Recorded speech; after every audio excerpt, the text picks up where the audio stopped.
Now you can listen to Radio Cayman everywhere. Everywhere. Can you hear me now? Everywhere. Everywhere. Yes, right from your Android or iPhone.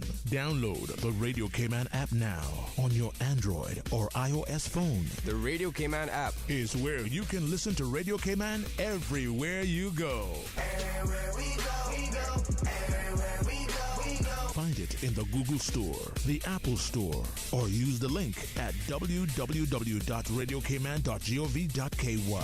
Yes, now you can listen to Radio Cayman everywhere. Oh, I think they're doing a great job. A lot of them are. Good afternoon, Dwayne. How are you? Not too bad, sir. Ladies and gentlemen, Radio Cayman's Talk Today with Sterling Dwayne Ebanks. But I do have some questions. There are more questions than answers. Radio Cayman's Talk Today. If you're ready to talk, we're willing to listen. Well, I really enjoy this program today. Cayman Islands' foremost listeners participation program. May God bless every person.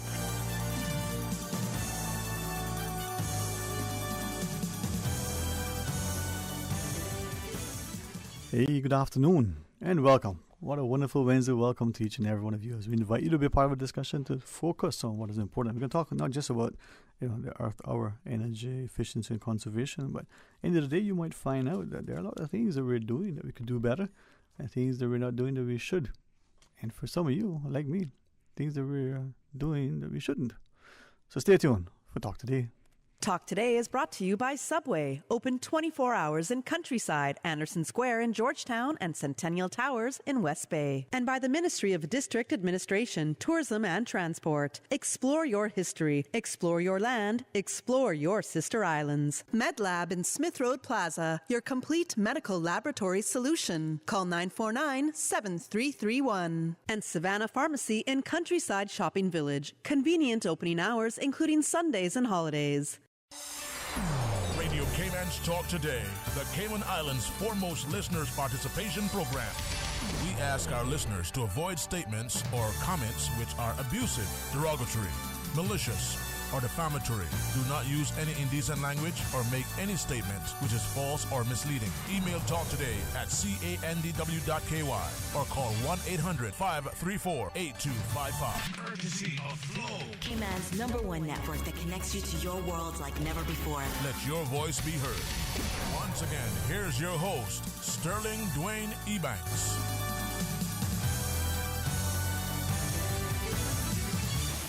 Hey, good afternoon. Welcome back and thanks for joining us. And as you hopefully partake of your lunch, whether it's a good bowl of fish tea and you go sit in your hammock, or whether you just rest in your eyes in order to rejuvenate the soul, well, thank you so much for listening along. Honored to have a conversation about Earth Hour as we look at energy efficiency, conservation. We have the Senior Policy Advisor in the Ministry, Ms. Kristen Smith, and from CUC, the Project Development Manager, Mr. Jason Abraham. And hopefully from the National Trust we'll have another rep shortly. But Ms. Norma reminds me, the show must go on. This is live radio, she says. So be lively. But I thank you individually and collectively for your continuing efforts as we look at the impact that we've had as people, on our environment, on our planet, even sometimes just within our own backyards, the way we do and don't do. So perhaps from the perspective, Ms. Kristen, maybe just start with you. When we see a government sets as a priority certain things, way back when we had a Minister of Drug Abuse and Prevention, for instance. Prior to that, like all of the OTs, we got health and social. Was it health, education, and social services were all the same thing. So that emphasis within the ministry from the government should be indicative of the government's and the country's priority. Now we're talking about, sustainability. We're talking about energy conservation. We're talking about the impact today and on the future generations. It must be an exciting time to live. It's absolutely exciting, especially having the backing of this new ministry where it's not just energy, but all-encompassing with climate change, the whole sustainability agenda. And sustainability goes so far. If we look at the Sustainable Development Goals of the UN, it covers a broad range. And that's what we're looking to do as a ministry, look into all these different sectors. My main focus has been energy, but of course it is branching out with this new ministry. So it's very exciting and nice to have that support as well. that we're not just one focus, but looking at the whole story. All right, well, as we continue the discussion before we invite the rep for the National Trust, CUC in particular, their tagline was "We got the power." We won't make too many jokes about that just yet. We just hang on for a second. But for many, we can see the importance of an entity like CUC in a market like Cayman, be not just a leader but responsible, because it makes good sense economically as well as in every other aspect. From your perspective, is it driven a lot by the credo and ethos of the organization, complemented by the personal sort of drive and ambitions of staff and other stakeholders, or is this something that just makes sense? We get on board with energy conservation, we look at our impact, not just a carbon footprint, but our global impact. Yeah, I mean, first of all, thank you for the invitation here today. It's great to be here. I think CUC has kind of always been dubbed as diesel, wanting a diesel company. So without question, it's a case where the big picture for us is to move to renewable energy. So in terms of a roadmap, as part of our regulatory framework, we have the National Energy Policy, which Kristen can speak to in great detail. And then from us, we have an integrated resource plan, which is really a strategic roadmap that guides our generation mix going forward through 2040. So, and that, now it's a very technical document, but all of the listeners can access that document at our website. And while it is very technical, I think there are parts that are very understandable, and that's our guide. Okay. Well, we see the continued work in relation to conservation, both terrestrial and otherwise, when it comes to the National Trust. So the Education Programs Manager is Louisa Sachs, right? I like the sax myself. So immediately, hopefully we play. But thank you very much, Louisa, for joining us. And as we invite you to share with us, maybe firstly, at one point, quickly get into the notion of what is Earth Hour. But welcome, your initial thoughts on this gathering of collective minds and intellect. Thanks so much for having me. I'm always mindful that in the Cayman context in particular, we go back to our parents and their parents, and they had a mantra: waste not, want not. They used everything, and perhaps the coconut was the best example. Even now, this thing, good camping trip up Barkers, and you got a coconut shell, the husk becomes, a little Kindle for the mosquito repellent, and you use it in so many ways. But we need to go beyond that. So, what is Earth Hour in particularly? So, have you guys spoken about Earth Hour yet? No, we're waiting for you. Oh, okay, sorry. I was a little bit late to the conversation. So, this weekend we're celebrating Earth Hour. The world is celebrating Earth Hour, and it's a movement that started in 2007. In Sydney, Australia, as a grassroots movement to raise awareness of climate change. And since 2007, it's actually spread worldwide, and it's celebrated now by over 190 countries, including the Cayman Islands. And it's so simple. All you have to do is turn out your lights from 8:30 to 9:30 p.m. this Saturday, the 26th of March. It happens at the end of March every single year. And it's such a small action, but it collectively around the world, it makes such a great impact. And schools can get involved, businesses, public buildings can get involved, and obviously if you have a big skylight and everyone turns off their lights, it's a really moving thing to see. So everyone is welcome to participate and raise awareness of our impacts, such as our energy consumption in the Cayman Islands. And sometimes we think, the budding astronomer and the like, we hear pollution and we taste and smell the smog, we see the litter and everywhere else. But light pollution is probably just something that we're starting to appreciate. How challenging it is at times, even in Cayman, to find a spot where you can see the Milky Way, you can see the stars, even if in a clear night and the International Space Station is going to be overhead. Where do I go to see that? So a couple of things then, perhaps, Ms. Sachs, from that perspective. Lights out. Kind of reminds me of boarding school for some of us.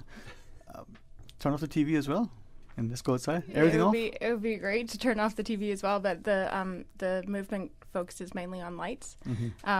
But it can be really fun for the kids, and like you said, you can go outside and you can stargaze, and if everybody in your community does it, the stars will be so bright.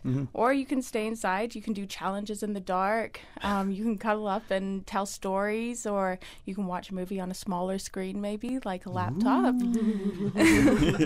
It can be fun for the adults too. Like there used to be a restaurant here that did an experience called Dining in the Dark, and it made your senses come alive and you could really taste the food, so you could recreate that at home. There's so many things you can do, and the organization Earth Hour is actually, they release a video every year on the last Saturday of March, and so you can also get involved in social media just by simply sharing that video when it's released. There's lots of things that you can do. Well, we gotta get into those. I mean, as you were saying, I'm thinking we observe moments of silence on different occasions. On radio, there was once a time when there was no, it was a taboo almost to not have anything for that minute or that second. And we did it the other day in honor of the Queen's Jubilee. Lights out though. CUC has the power. I mean, they could literally flick a switch. We could orchestrate that for the next hour. Force everybody to do lights out. Unfortunately, people complain. Do they?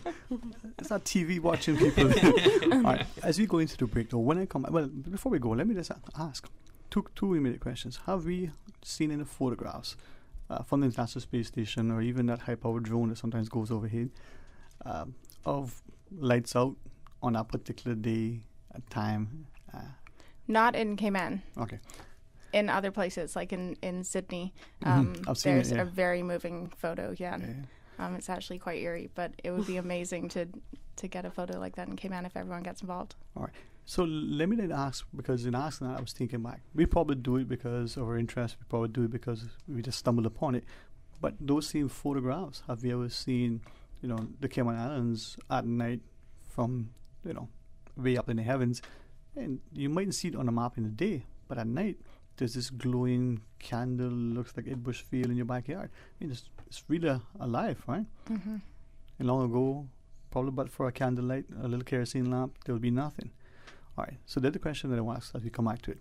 The impact, that 1 hour or part thereof in as many of the places that participate, have we been able to translate that into either A, the economic cost, or B, the environmental impact, positive or negative, in terms of the reduction in energy, carbon, and the like? Has anything that I was looking, I didn't find. So, anybody knows?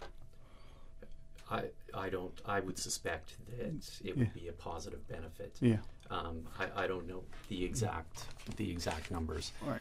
But one thing I would like to say about the lights. I mean, we have over 7,800 street lights here, and it's a transition to energy efficient LED lights. I'm sure that all the listeners have noticed the color change from that yellow hue to a more white and a little more, I think, a better light overall.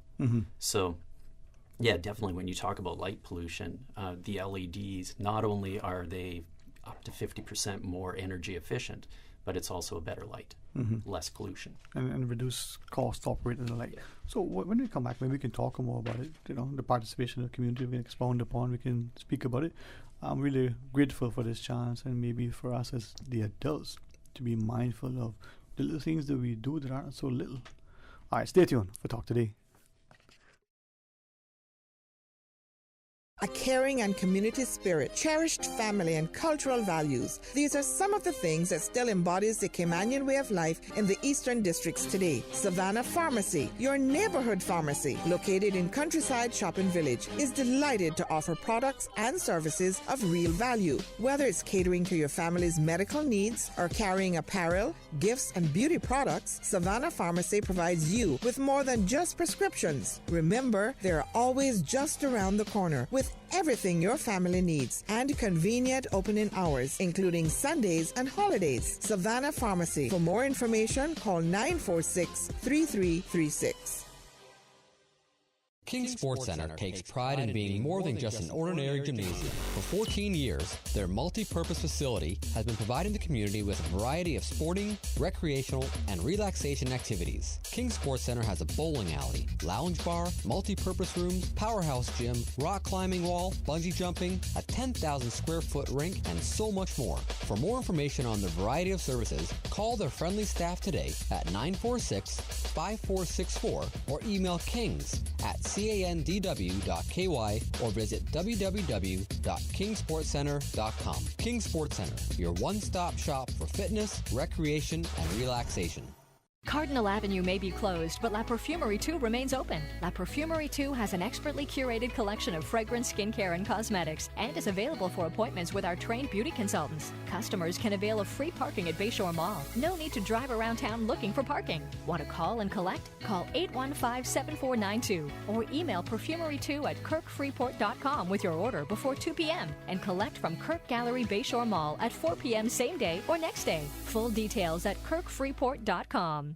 The Water Authority is looking for the next generation of water professionals. Whether you want to be an engineer, a hydrogeologist, or work in a laboratory, there's a place for you. Start building your career by applying for the Water Authority's annual scholarship on our new online portal. Visit www.waterauthority.ky to learn more.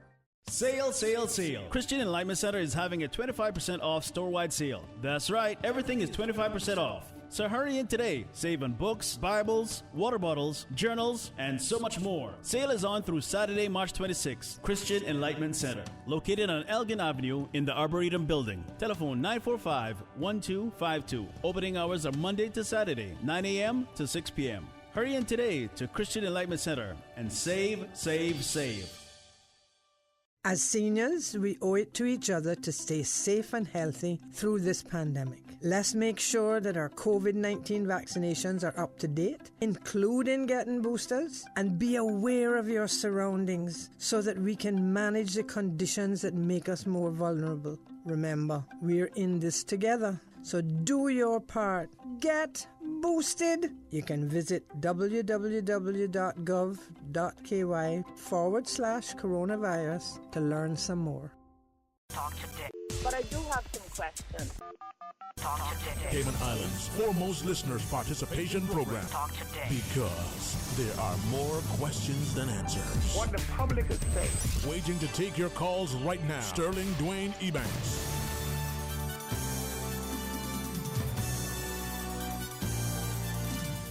Hey, good afternoon, welcome back, and thanks for joining us. And as we focus on energy efficiency and conservation and talk about the upcoming Earth Hour, something that for some of us, almost 200 countries globally have been participating, we can see the impact. I'm honored that our senior policy advisor, Ms. Kristen Smith, joins us together with the project development manager at CUC, Mr. Jason Abraham, and the education programs manager, Louisa Sachs from the National Trust. I was just thinking, during a break on our conversation prior, and sometimes, and I say this publicly, I've said it often, it's not meant to be disrespectful, disparaging, or anyway, doesn't mean that it isn't perceived. But when there was an editorial in Then Cayman Compass that talked about a small place like this shouldn't expect that what you do will impact globally, I found that to be kind of offensive and misplaced, irrespective of the context. Because if you as an individual say, you know what, I am not going to discard this thing in this way. Maybe it was just one person of 100,000 who has engine oil, serves the car, but decided to pour it in the plant because that one thing may not necessarily be significant globally, but it's going to affect that thing right then and there. Likewise with this. But if we could see, as Ms. Louisa was sharing, globally, if we all participate and we see the collective concerted effort to consciously do something to say, listen, this is why we're doing it, to draw attention to our impact. It makes a lot of difference, right, Ms. Kristen? Absolutely, and we have to remember that we're traveling here and there. We're moving, residents coming here. We move overseas, so it's not just you have to think about globally as you move around, and the little things that you do, and how it goes wider. So yes, we complain about our high utility bills, but you really do have the power of the little things. Yes, the turning off the lights may not contribute as much, but did you look around to all the other things that you could possibly do away with? For example, deep freezers and how much they take up. I plugged out my deep freezer, and what a difference. Because, there wasn't much in there anyway. But, really look and see, do you need that deep freezer? Do you need that old, inefficient fridge? Can you replace it? We found through the energy competition that we did with CUC that it was air conditioners that really, really make that huge difference. So if you want to really reduce your consumption, really look at your air conditioner when you're building your home, when you're retrofitting, when you're replacing. Really look at getting that efficient model. It may be more expensive up front, but long term, that will help. If I can carefully ask, I think sometimes it comes down to education. Us knowing something's available, knowing its utilization, knowing its impact.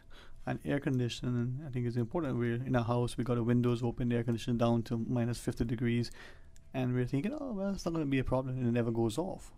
And I carefully can ask, because there probably was long ago a perception, well, it doesn't make any sense to me. I buy LED lightings, I buy high energy efficient AC, I change my appliances, I've insulated, I spend a lot of money, but my electric bill doesn't go down, it seems to go up. That may have been a perception.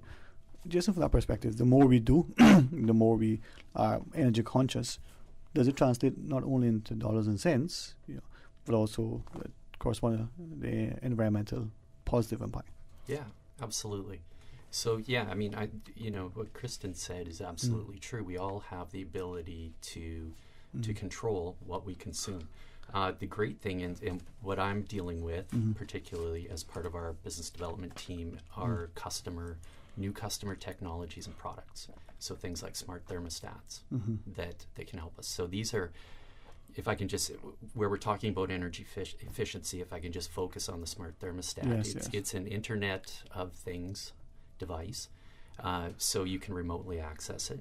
And so the customer, I don't know, I'm sure all of us are guilty of, you go to work in the morning and you start pushing the button on your thermostat, and you realize one day, oh, I forgot to do it this morning. Your smart thermostat does not forget. It's it essentially learns your routine after a while. And what's great about that is you can remotely communicate with it. So if you are overseas on a vacation, you say, oh, I left my temperature setting at 76 degrees. I wanted to put it at 82 before I left. You're able to pull out your smartphone and make that change on the app. The other benefit is, and we're talking about renewable energy from CUC's perspective, as we try to bring more renewable energy onto the grid, we have the ability also to communicate with your thermostat. Not to control your thermostat, you're always in control of it. But we can ask you at a period of high demand, say mid-afternoon when it's hot, air conditioning is one of your, up to 60% of your consumption. We can ask you if you can temporarily adjust your settings for 30 minutes, 1 hour, and we reduce the load on the system. So that helps us, if you think of, for example, solar. Even on sunny days, there's cloud cover that may go over a solar installation. The solar still produces, but it won't produce at maximum output. Right. So if you can marry up the customer's demand with what the actual supply is, rather than having to engage a diesel engine at our North Sound plant, that benefits all 32,000 of our customers. Right. And I guess many of us are familiar with jurisdictions where they may say to your customer, during this peak, perhaps even incentivize, don't do certain activities to wash in because we have the demand from this other sector. And they may incentivize and compensate you for doing likewise. Are those things that we could be considering as well? Yeah, absolutely. Look, with what's going on in the Ukraine right now, we know that we have high fuel prices. And actually, if I can just say, I know our customer services department is going to reach out to our customers with a leaflet, giving them tips on things that they can do as we move into this warmer period, hot summer months, and with higher fuel prices. Things like, if you typically wash clothes, put them in your dryer. Maybe you hang them outside. Maybe you're not using your air conditioner all the time. Maybe you open windows, use your ceiling fan. There's lots of things we can do without making an investment as well. So that reduced consumption, sorry, for many of us, as well as the increased attempts at energy efficient appliances, insulation, they should see a corresponding decrease in the expenditure for that item in the household budget. Absolutely. Okay. Yeah. You mentioned smart thermostats, and then there were once programmable thermostats, and some of us probably had the mercury-based ones where, is that 79? No, that's actually 64. That margin, you didn't know what it was on. You remember those? So is a smart thermostat, separate and apart from the ability to access it remotely through the internet, much better than the programmable thermostat? So you've got your 7 days. Absolutely. Okay. Yeah. First of all, very cost effective. I mean, so for our pilot project, we have 200 of our customers in our pilot project, and we're using the newest generation ecobee model. Okay. Lots of people they're probably familiar with Google Nest, different products, but the ecobee, we like them because just for customer privacy and data protection, I think they're a little better. So that was our preference. But they're very affordable. They're available on island. Local air conditioning companies sell these smart thermostats. And yeah, you're connected to them all the time. It's from our perspective, where you may have rooftop solar, you may have behind the meter batteries. These things are expensive. This something like a smart thermostat, if you use air conditioning, it has a big reach into our customer base. So it's a really good product, and it's proven to be energy efficient. I'm just thinking now, looking at the homes we visit, our own homes, many of us, maybe because it's convenience, maybe because we're just quite sure how to use it, but we have digital clocks and everything. We have programmable DVRs, we have coffee makers. We have all these things that are on, even though when it's off. Is it being on and not used to maintain the program, consuming a lot of energy that we don't even realize because we don't have the TV on, but it's still on. We don't have the DVR on, but it's still on. Are those things, it's just a light, just a tiny little light, you don't see it. Well, yeah, across 32,000 customers, it will make a difference.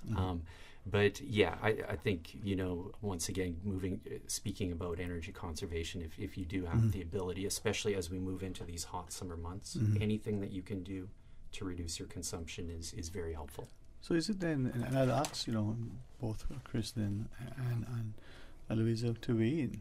I'm thinking of the conveniences that we employ in our lives. Air conditioning once when introduced was a convenience. Wow, how could we survive with just windows open and not even a fan? Now without an AC, Ms. Louisa, that's going to be a challenge for some of us, right?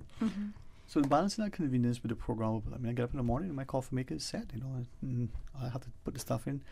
I can go out and leave the DVR set because that game is going to be taped.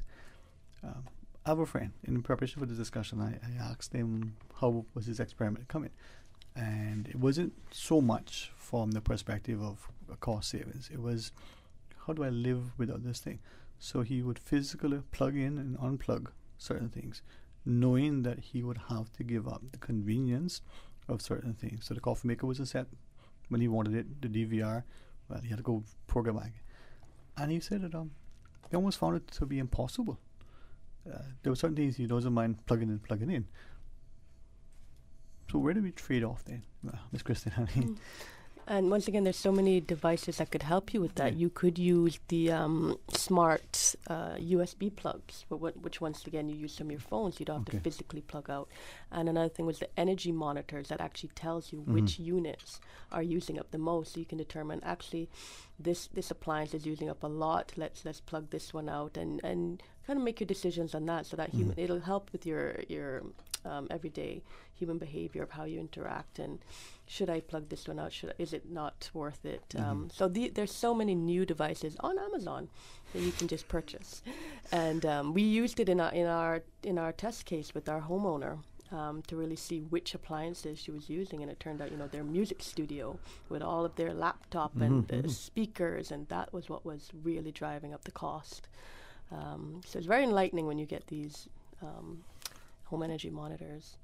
So with that in mind, and with even the home energy audits and I recognize the competition that we had, and it drew attention to how we unconsciously and unknowingly are consuming so much, even when we think, well, what do you mean? I'm conscious of this. And there's a lot. It's like in the shower sometimes. There are those of us that go in the shower and that water never turns off. And we complain about the water bill. Well, there's that same thing. So could we talk about the recent competition when we come back, and maybe expound a little bit further as to tips and tricks as to how to help us save, especially if things are going to progress the way potentially the economists say they might transpire. All right. See? You're never too late to learn, right? All right, join us after the break. Subway is serving up a special new sauce, bursting with flavor in every bite. The new Savory Collection is a tropical sweet and spicy sauce made with a combination of spices: habanero peppers, thyme, onion, black pepper, ginger, citrus juices, and molasses. So good. Wow. Sensational. Delicious. Subway's Savory Collection pairs perfectly with our oven roasted chicken or steak sub. Savor the flavor. For a limited time, only at Subway. Subway. Eat fresh. Thinking of getting a hybrid but don't know much about them? Vamp Motors has 3 great reasons why you should own the Toyota CHR. Hybrids save fuel, run cleaner, reduce CO2 emissions, and even recharge their batteries while being driven. So there's no need to plug in your hybrid, making it both economical and fun to drive. And you don't have to replace your battery every 2 years. The CHR Hybrid is reliable, providing up to 1 million kilometers on the same battery and engine. Oh, and now you can save $2,000 off the Toyota CHR, starting at only $33,500. That's way more than 3 reasons. True, but the best one is that it's on sale now. Test drive the Toyota CHR today at Vamp Motors, Walkers Road, while stocks last. For medical lab services in Cayman, go straight to MedLab. For a full range of medical services, pleasant, clean and comfortable environment, no long lines and affordable fees, visit MedLab at the Smith Road Plaza. Open Monday to Friday, 8:30 a.m. to 5 p.m. and half day on Saturdays. Call 949-7331 to make your appointment. For medical lab services in Cayman, MedLab. Ask our professional team about the benefits of cutting-edge technology with MedLab's new state-of-the-art digital mammogram machine. Did you know that ValueMed Pharmacy has a free online prescription service? Managing your health and medical requirements has never been easier with ValueMed. Simply visit value-medpharmacy.com. That's VALU-medpharmacy.com and click the Refill Prescriptions tab on our website. Fill in the information for new prescriptions or refills and choose your preferred pickup location, ValueMed on Walkers Road or Boddentown. Then bring in your original prescription from your doctor when picking up. There's no need to stand in line and wait for your prescription. Save time and pick up prescriptions at your convenience by visiting value-medpharmacy.com. That's VALU-medpharmacy.com. The Ministry of Education invites all eligible Caymanians to apply for an Education Council Local Scholarship for the 2022-2023 academic year. To apply for a local scholarship or learn more about the various scholarship offerings, please visit the Scholarship Secretariat Unit's website at www.moescholarships.gov.ky. Applications close on Saturday, April 30th, 2022. Talk today. But I do have some questions. Talk today. Cayman Islands' foremost listeners' participation program. Talk today. Because there are more questions than answers. What the public is saying. Waging to take your calls right now. Sterling Dwayne Ebanks.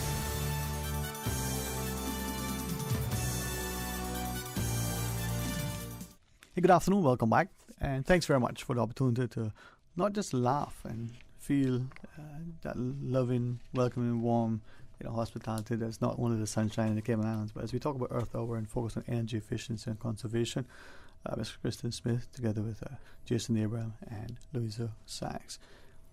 Many of us probably listening to the discussion sometimes probably think that is something that is only going to be impactful down the road. And whereas we're probably mindful of being good stewards of the resources, we're not at times able to see the here and the now, that sense of immediate gratification that so many of us like. Are there quick wins? As we're talking about the competition in a sense, but if we do this, we can see this. And is that part of the challenge where people see this, like education? Child at 0 at birth will only be at 18 or 21 or whenever when we see their matriculation. So, Ms. Christine, from that perspective, quick wins? Maybe quick wins, but may not be affordable. So, for example, we saw from the competition, as soon as we put in the air conditioning unit, that dropped by 50% her consumption. So that was a big part of her, for her energy consumption.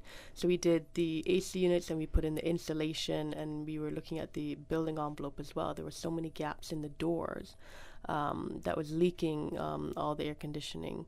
So that is a quick win, but it's not sometimes an affordable win. So sometimes more affordable is going to L. Thompson and getting the seals to seal up gaps in doors, switching out to those LED bulbs, putting in a smart thermostat and the monitors. And then as things deteriorate, the fridge, the next one you get, you put in a more efficient one, the washing machine, the dryer. So slowly, you don't have to do everything one go. Take your time and swap things out. When you build your house for the first time, spend the money. Instead of, that luxury item, spend the money on these things first. Okay. That's a huge thing for new homeowners. And I'll be, my ultimate endeavor is to be not just candid, but absolutely respectful in my engagement now, but in all future discussions with all our guests. And say that, let me then ask, will there be another similar competition down the road? It may not be a competition. It'll probably be more of a full-out program, a grant program, or helping people to retrofit. So we're about to launch a couple of these online soon. I'm sure I'll be back soon to talk about those. Hoping that. So yes, we're going to roll out more. Now that we've seen what really happened with that home, we want to help more homeowners. And lots of discussions with CUC again to partner. So we'll be seeing some interesting programs rolling out this year. Okay. And maybe take us back. The competition has come and gone. What was the qualifying criteria? Who was able to participate? How were they able to participate? We left this one very much open. It was just that you had to own your own home. It had to be under 1,500 square feet. No, under 2,000 square feet. So it's the small homeowners we were focusing on. And the high bill, I think it was, I don't think we put the bill restriction, but we know we were looking at people with high bills. So we left it very much open so we could look across. Even if you have a smaller bill, can you still reduce it? And we random selection. So we had people with a $700 bill, people with a $300 bill, and we did audits on all of those. And even with the smaller bill, there were things that people could do. A lot of them did not have insulation. So it was very much open, let's see what's out there. Right. And perhaps very carefully, especially because we live in a small community and people talk and there's a lot of anecdotal comments and there are a lot of comments that are misguided and ill-informed, and it's not necessarily. Before I ask that, is it then before someone, perhaps Jason, before someone was to install new energy efficient appliances or change out their lighting or installation or look at things, should they consult with these CUC first and say, listen, I'm planning to do this is where I'm at with my bill, I want to bring it down, and come and get an energy audit? Would that be the thing to do? Yeah, absolutely. They can always contact our customer service department. Also, I think our website where you spoke earlier about customer education, and I think that's something that that we're making efforts to really build that out. Appliances, immediately customers should be looking for Energy Star, EPA Energy Star appliances. And appliances, we talk about air conditioning, and air conditioning is a big customer load, but appliances contribute as well. All right. And the reason why I appreciate that, because part of the preparation today, not look at just the notes to prepare. I reached out to 12 people. I wanted 10, but 2 jumped in. That's good. So it made the statistics that much harder. But it's only 12 people of 100,000, so that's a small number. All of them, their more recent sort of interaction with CAC was probably 4 years ago. And he said that it might have been more like 6, but so it hasn't been recent. And they said that, they did these things and their bill didn't move. Now, one of them said it was when the oil prices were really high, so that was part of the factor. One shared that they were away for a fair bit of what they thought was the billing period, and the bill wasn't reflective. And so there was this argument. And some of it's probably because you don't even realize that you think you're not there and your AC is off, or it's up on 80, or something else. So I was kind of mindful to make sure that we are educated, we are also involved. And that has left some of this 12 the mind, well, it doesn't matter. It's not making a difference in we have. That sort of, mentality and mindset. How do we address that? And maybe allay them what is fair is that they should see something positive, if nothing else, environmental impact. Yeah, I think it's like anything when you're tracking performance. You really need objective data, and we can always look at something and say, oh, I think this. You're being very subjective. So I mean, for example, for our customers, our prepay customers, they can get their daily usage. So that's a number that they can track. Our other customers through the MyCUC portal, web portal, they can also see their usage. So I think the electricity meter is a very good barometer. It's very, very objective. So there's temperature changes. You have, as you said, there's different fuel prices, but in general, with energy efficiency, you're looking to track your consumption. And you have the ability. All of our customers have the ability to do that. All right, may I invite, if it's okay with each of you, when we first return from the break, to talk about the national energy policy. And even though it's a technical document, even though it's been around for a while, it's not in discussion. I think increasingly globally, because of the economics, but also the concerns for greenhouse gas emissions, climate change, and the like, that there's something we can and should be doing. So maybe we can talk about that. Then we can talk about the impact. Talk about Cayman relatives to the Caribbean and the globe, and talk about us individually. Would that be something that we can get into after the break? Yeah, sounds good. All right. Well, join us after the news break. Stay tuned.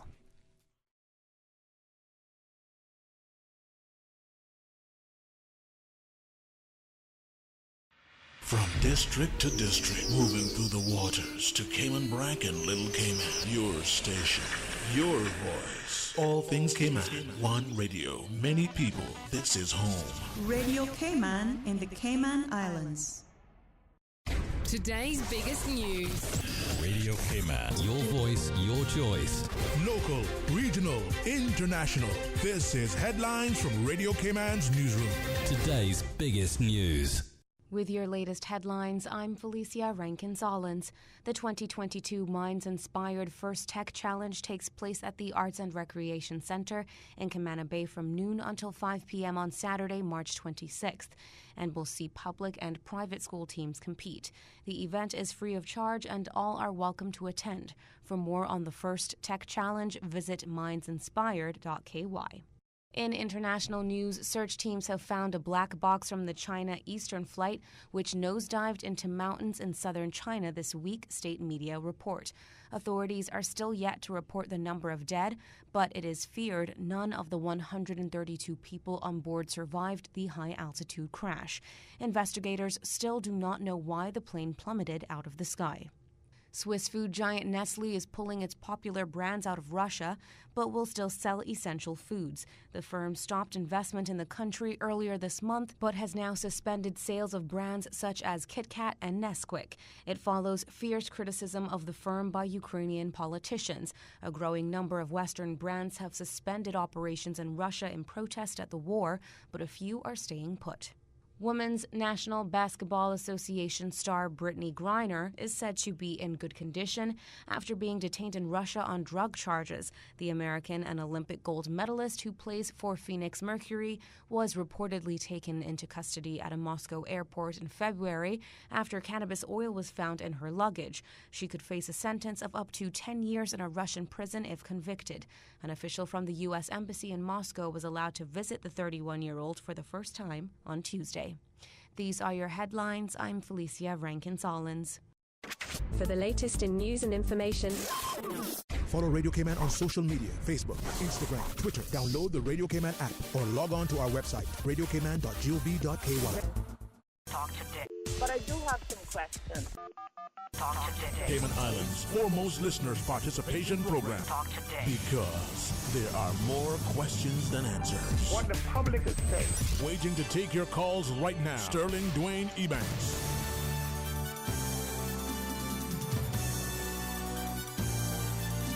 Hey, good afternoon. Welcome back. And if I didn't invite you, please forgive me. The phone lines are available. I presume everybody probably repeats the numbers like I do during the sleep. 1-800 in unison 534-8255. It's not Empire, but it's Talk Today, and certainly 949-8037 if you want to be a part of the discussion. Earth Hour, energy conservation, energy efficiency. We have Ms. Kristen Smith, Jason Abraham, and Louisa Sachs from the Trust. Could we, before we get into the politics, maybe remind people, Earth Hour, you see, is coming up pretty soon. When is it again? This Saturday, the 26th, at 8:30 until 9:30. I think I have to be on that evening. I'm not sure. Can I make it? So what do we do? So, I mean, if you do, another way to get involved is in schools. If classrooms want to participate, they can turn off the light for the last lesson of the day on Friday and conduct their regular lesson in darkness or with, the light streaming in from the windows. They can have conversations about why they're doing it, the impacts of climate change in our islands. Be amazing. I think once we understand. I like the idea of dining in the dark. I haven't been as adventurous yet to accept those invitations yet. But this might be an opportune time because I'm dying by candlelight, not because it was romantic, but because there was a storm and there was no power. I'm not saying anything. But no, our energy policy, Smith. What is it? I mean, tell us a little bit about it, as much as you wish to share with our listeners today. Well, something like Earth Hour is really one part of the energy policy, which is, public education of energy efficiency, renewable energy, climate change. So little things like this really do make a difference. Take a little hour out of your Sunday evening to really reflect on what you do with your electricity, how you impact the earth, the island, your own home. So it's good to just take that little time and come on here and share that with people. But the energy policy, a lot of people think it's renewable energy all over. Why am I not seeing renewable energy all over the place? But it's beyond that. It's about 99 strategies that go deeper into really helping to roll this out properly, looking at all of our legislation to support, looking at where's the best place to put it, incentive programs to help people. So these are the things that we've been working on for the past few years, and hopefully now we've had the new budget come in, we can really start to implement these programs and go forward. And just remember that renewable energy does not mean energy efficiency. So just because you put solar on your roof doesn't mean that you're now more efficient automatically. You're still running those, your light, especially if you're still operating as you were before, because CUC still has to back up all of your consumption. If you get to net zero, then you can say you're efficient. So you do have to remember that as well. But it is a benefit to add that to the grid. So we're excited with the whole new battery that CUC is doing to support more renewable energy, to support more energy efficiency, and teaming up with them as we're looking to unload a new program, not necessarily a competition, but a new program, which is part of the energy policy. So instead of just social media, this is what you can do, we like to get more active involved with people to show that this is actually what happens when you take part. But yeah, so with the whole renewable energy, we are looking at as a priority public sector buildings, to be auditing them, to see where are we. We've got over 160 public sector buildings. There are a lot all over the place. No one place analysis of how much electricity are we spending. So looking to a whole program around what is our efficiency, which roofs can take solar, which maybe there's different technology within the next few years. Not necessarily solar, there's wind turbines on the roof. There's all sorts of different technology that could be used.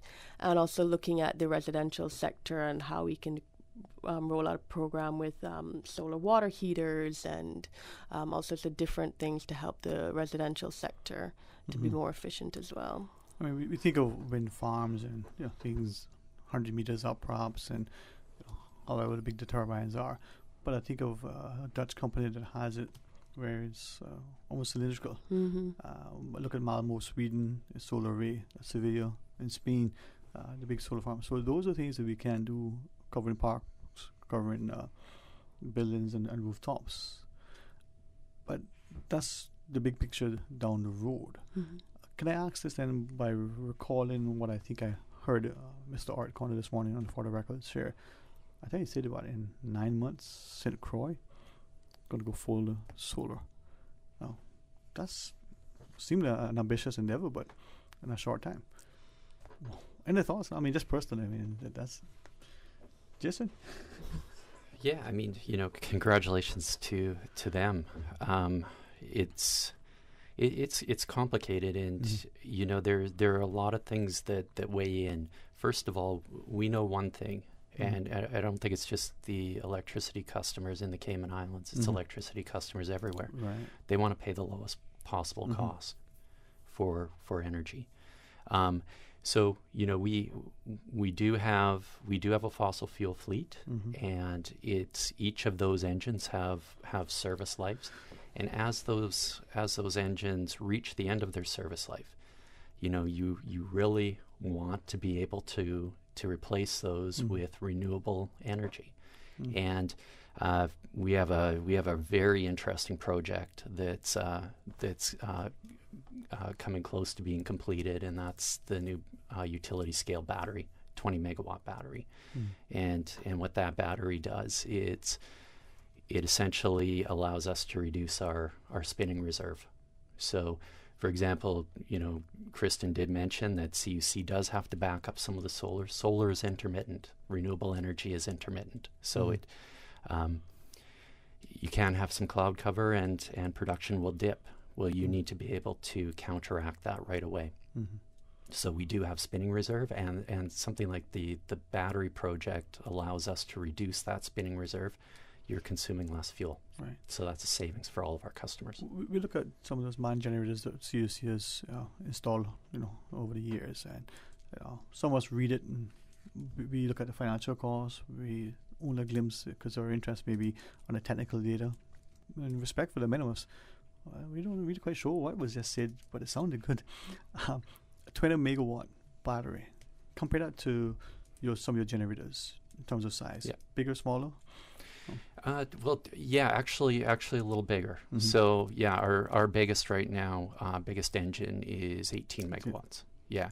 And that's exactly why it's designed at that size, that it would cover our biggest unit if it was to trip offline. So I mean this, but again, these, you can't go all in.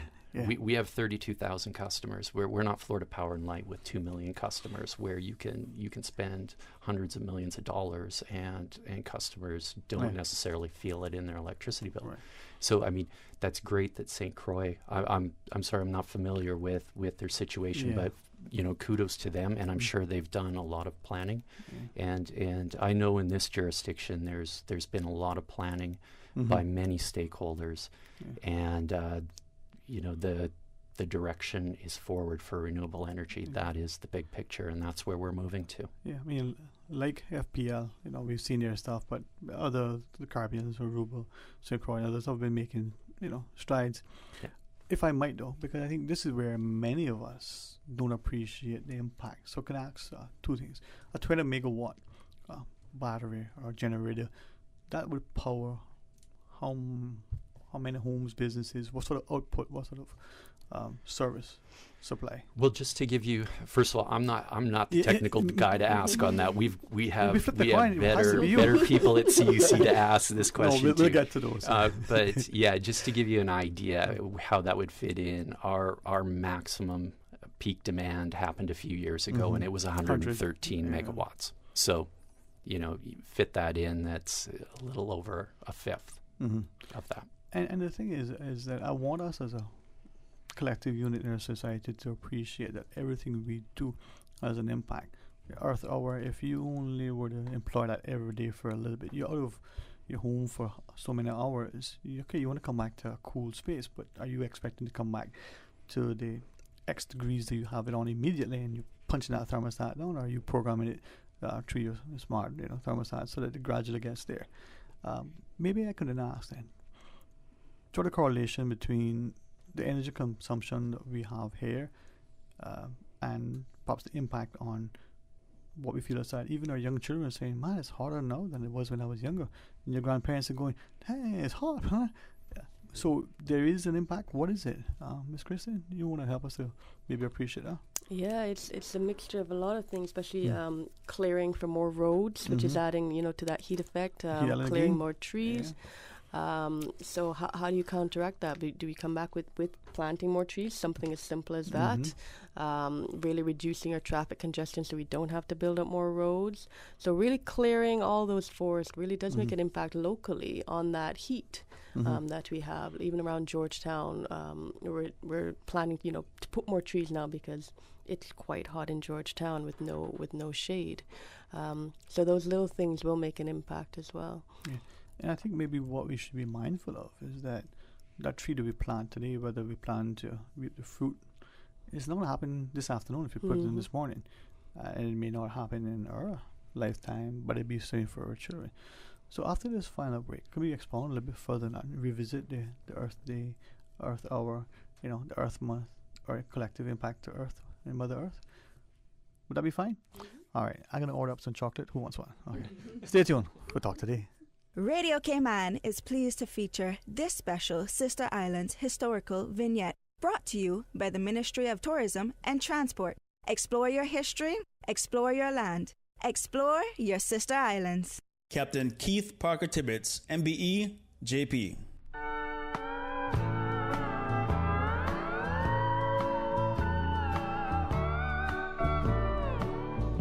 In late 1945, Captain Keith Parker Tibbetts and his brothers formed Tibbett Brothers to build a cargo ship for trading in the Caribbean, which they named TB Radar, launched on August 20th, 1946. Keith supervised the construction, which was the first ship launched on Cayman Brac with the engine already installed. Keith also supervised the building of a second ship the following year, the MV Sonar, which launched on September 9th, 1947. After operating the ships for a few years, the brothers sold them both. Years later, he built and launched the MV Trial on 3rd of January 1967. In 1951, he joined the Trinidad Shipping Company for a year and a half before coming back to Cayman Brac in 1952 to join the ranks of Caymanians who were shipping out to global ports with national bulk carriers, even though, unlike most of his fellow seamen, he spent merely a year on the ocean before turning his sights towards the promised land on shore. One of his personally created catboats was on display in the Kensington Museum in London for many years, a shining example of his pride of craftsmanship and excellence. This was part 4 of his special Sister Islands vignette series dedicated to Captain Keith Parker Tibbetts.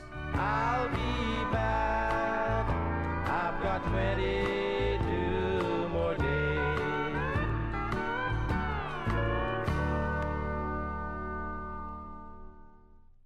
Radio Cayman is pleased to feature this special Sister Islands historical vignette brought to you by the Ministry of Tourism and Transport. Explore your history, explore your land, explore your Sister Islands. Wouldn't it have been grand if you had purchased land 30 years ago? It may not be 2020, but a perfect vision has never been more clear. Cayman Brac and Little Cayman, poised for growth with an eye on the future. Your land, your history, your future. Discover all that our sister islands have to offer. For medical lab services in Cayman, go straight to MedLab. Blood test, x-ray and mammogram, all of that is MedLab. affordable fees and friendly service, a full professional team. MedLab is always comfortable, MedLab is always clean. For medical lab services in Cayman, MedLab. Call 949-7331 and ask about MedLab's new state-of-the-art digital mammogram machine. Subway is serving up a special new sauce, bursting with flavor in every bite. The new Savory Collection is a tropical sweet and spicy sauce made with a combination of spices, habanero peppers, thyme, onion, black pepper, ginger, citrus juices, and molasses. So good. Wow. Sensational. Delicious. Subway's Savory Collection pairs perfectly with our oven roasted chicken or steak sub. Savor the flavor. For a limited time, only at Subway. Subway. Eat fresh. Talk today. But I do have some questions.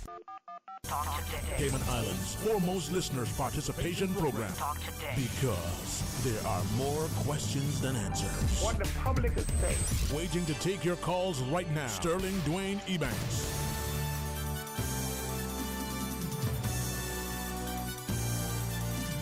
Hey, good afternoon. Welcome back, and thank you for joining us. And I'm trusting as we continue our discussion that you will see the importance of a collective, concerted effort. And together with our senior policy advisor in the ministry, Ms. Kristen Smith from the National Trust, we have Ms. Louisa Sachs, and then of course Jason Abraham from CUC.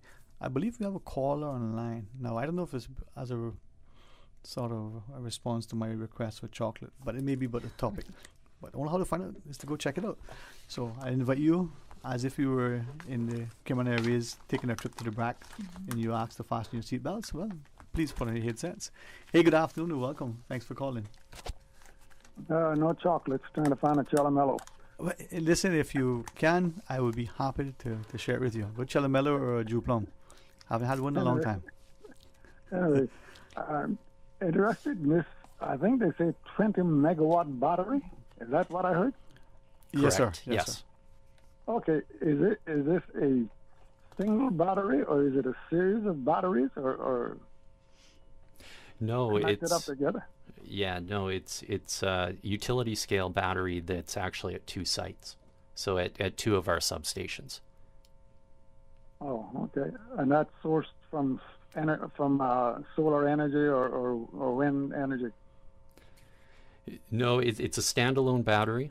So the primary purpose of that battery is to cut down on CUC spinning reserve. So the spinning reserve that we would have on our diesel engines right now, to reduce the fuel consumption. So that's the primary purpose of the battery. But the battery is sourced from your own generation? Correct, and of course. Our plan is to increase the amount of renewable energy that comes on the grid over time. So eventually, that will be more renewable energy. Well, couldn't you source that battery from solar or wind? Yeah, without question. In terms of new solar coming on, a utility scale solar installation, even from the customer's perspective, rooftop solar with a behind the meter battery, a small behind the meter battery in someone's home, you can definitely couple that. This project itself is a battery. There's no solar with it. Oh, so the energy that goes into the battery comes from your generation system. Correct. Yes. Oh, okay. Yeah. Well, I thought it would have been sourced from solar. That means you'd have really been, cruising along. Anyway, it was just a question that I had. Yeah. No, it's a really good question, and it's the project that was put forward. So for CUC, anytime we do a big project, that business case has to be developed, which is reviewed by our regulator. So the business case for the battery was a standalone battery in this instance. But as I said, and you can go to our website and you can look at our integrated resource plan, where it specifies to bring more renewable energy, utility scale, as well as customer cited renewable energy online. So as I said, as the system with time, we expect there will be more renewable energy on the grid. Well, one question is does that produce efficiency? Storing the battery from your generation and then, I guess, reusing it if you have to, and not bringing in the solar or wind aspect? Yeah, so the business case for that battery, it's reliability and fuel savings. Okay, all right. Thanks. Yeah, thank you. Thanks again, sir. And I think these are where perhaps continuing the public discussion helps us to appreciate where timely information is necessary. And as you were speaking to the caller, I was thinking back, we have a cordless power tool. We put it on to charge and we then take it. And it's the convenience and of the mobility and not have to be having an extension cord that you can go. But after a certain point in time, depending on the quality of the battery and its life, you'll have to recharge it or pop it out. Is this the same sort of thing with this, where this battery is charged, stored energy, then can complement? Correct. Yeah. So as I'm not the best person to speak on this on this project. We'll get that. But the two primary the business model is based on fair enough. Maintaining our very high level of service reliability, as well as reducing fuel consumption. So, yeah, it charges, and when it's needed, it discharges. All right. So, Ms. Kristen, that's perhaps for us to ask Ms. Louisa. Today is what? Friday? No, I wish. It's not? You sure? Mm-hmm. Okay, so we got time to plan for it. All right. So, Earth Hour, 8:30 p.m. on Saturday evening, Ms. Sachs. Mm-hmm. It sounds easy, but all you ask us is just turn off a light, light a candle, dine in the dark. Nothing much to do if we want to participate, but it will have a corresponding positive impact if we all play along. Absolutely. I think adaptation and mitigation are essential, not only for the climate crisis that the world is in, but also for the ever-increasing cost of living. And I think it's unrealistic to expect every single person to make drastic decisions or drastic changes into their lifestyle, and make it their mission to save the world. But what we can do is educate people to make those little tiny changes, switch to the smart thermostat, plant some trees, be conscious about the native vegetation that you're removing when you're building your house. All of these little things, switching to whatever in the house to make your home more energy efficient, turning up the thermostat. All of these things together make such a great impact locally, but also around the world to the global climate crisis. Would it be an analogy? There's four of us here, and if we wanted $10, we each can put in a contributing share, equal or otherwise, as opposed to one person. So each person's contribution has a corresponding compounded impact. Just like if we were all destructive, and mowing down everything, or if we're all conscious and preserving and protecting. So from that, Ms. Kristen, it's a small place, and maybe many of us see it in dollars and cents. I'm wondering, either through the energy audits and the smart devices that exist from online retailers and those brick and mortar places down the street, we can buy this and we can say, hey, if I did this at this time of day for this prolonged period, I should see this corresponding economic impact. Absolutely. I know if you don't keep track, I think the key is really keeping track and saying, I did X, Y, and Z. We actually have a checklist on the energy.gov.ki website where you can do your own DIY audit and see, go through point by point around your home to see how you can help to reduce the energy wastage throughout your home, and really look at what you do each month. And instead of it, because we all assume, I turned off this and I turned off that and nothing happened. But looking at your utility bill as well, where you're looking at the consumption line of how much did you actually consume, because the fuel cost goes up, all those different things are different. It's the consumption. Did the consumption go down?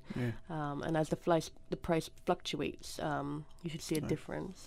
Well, in anticipation, it's just I like to, for one of better words, like to test things. So just like today, I reached out to 10 individuals. Hey, what's your experience? And I got 12, so that's good.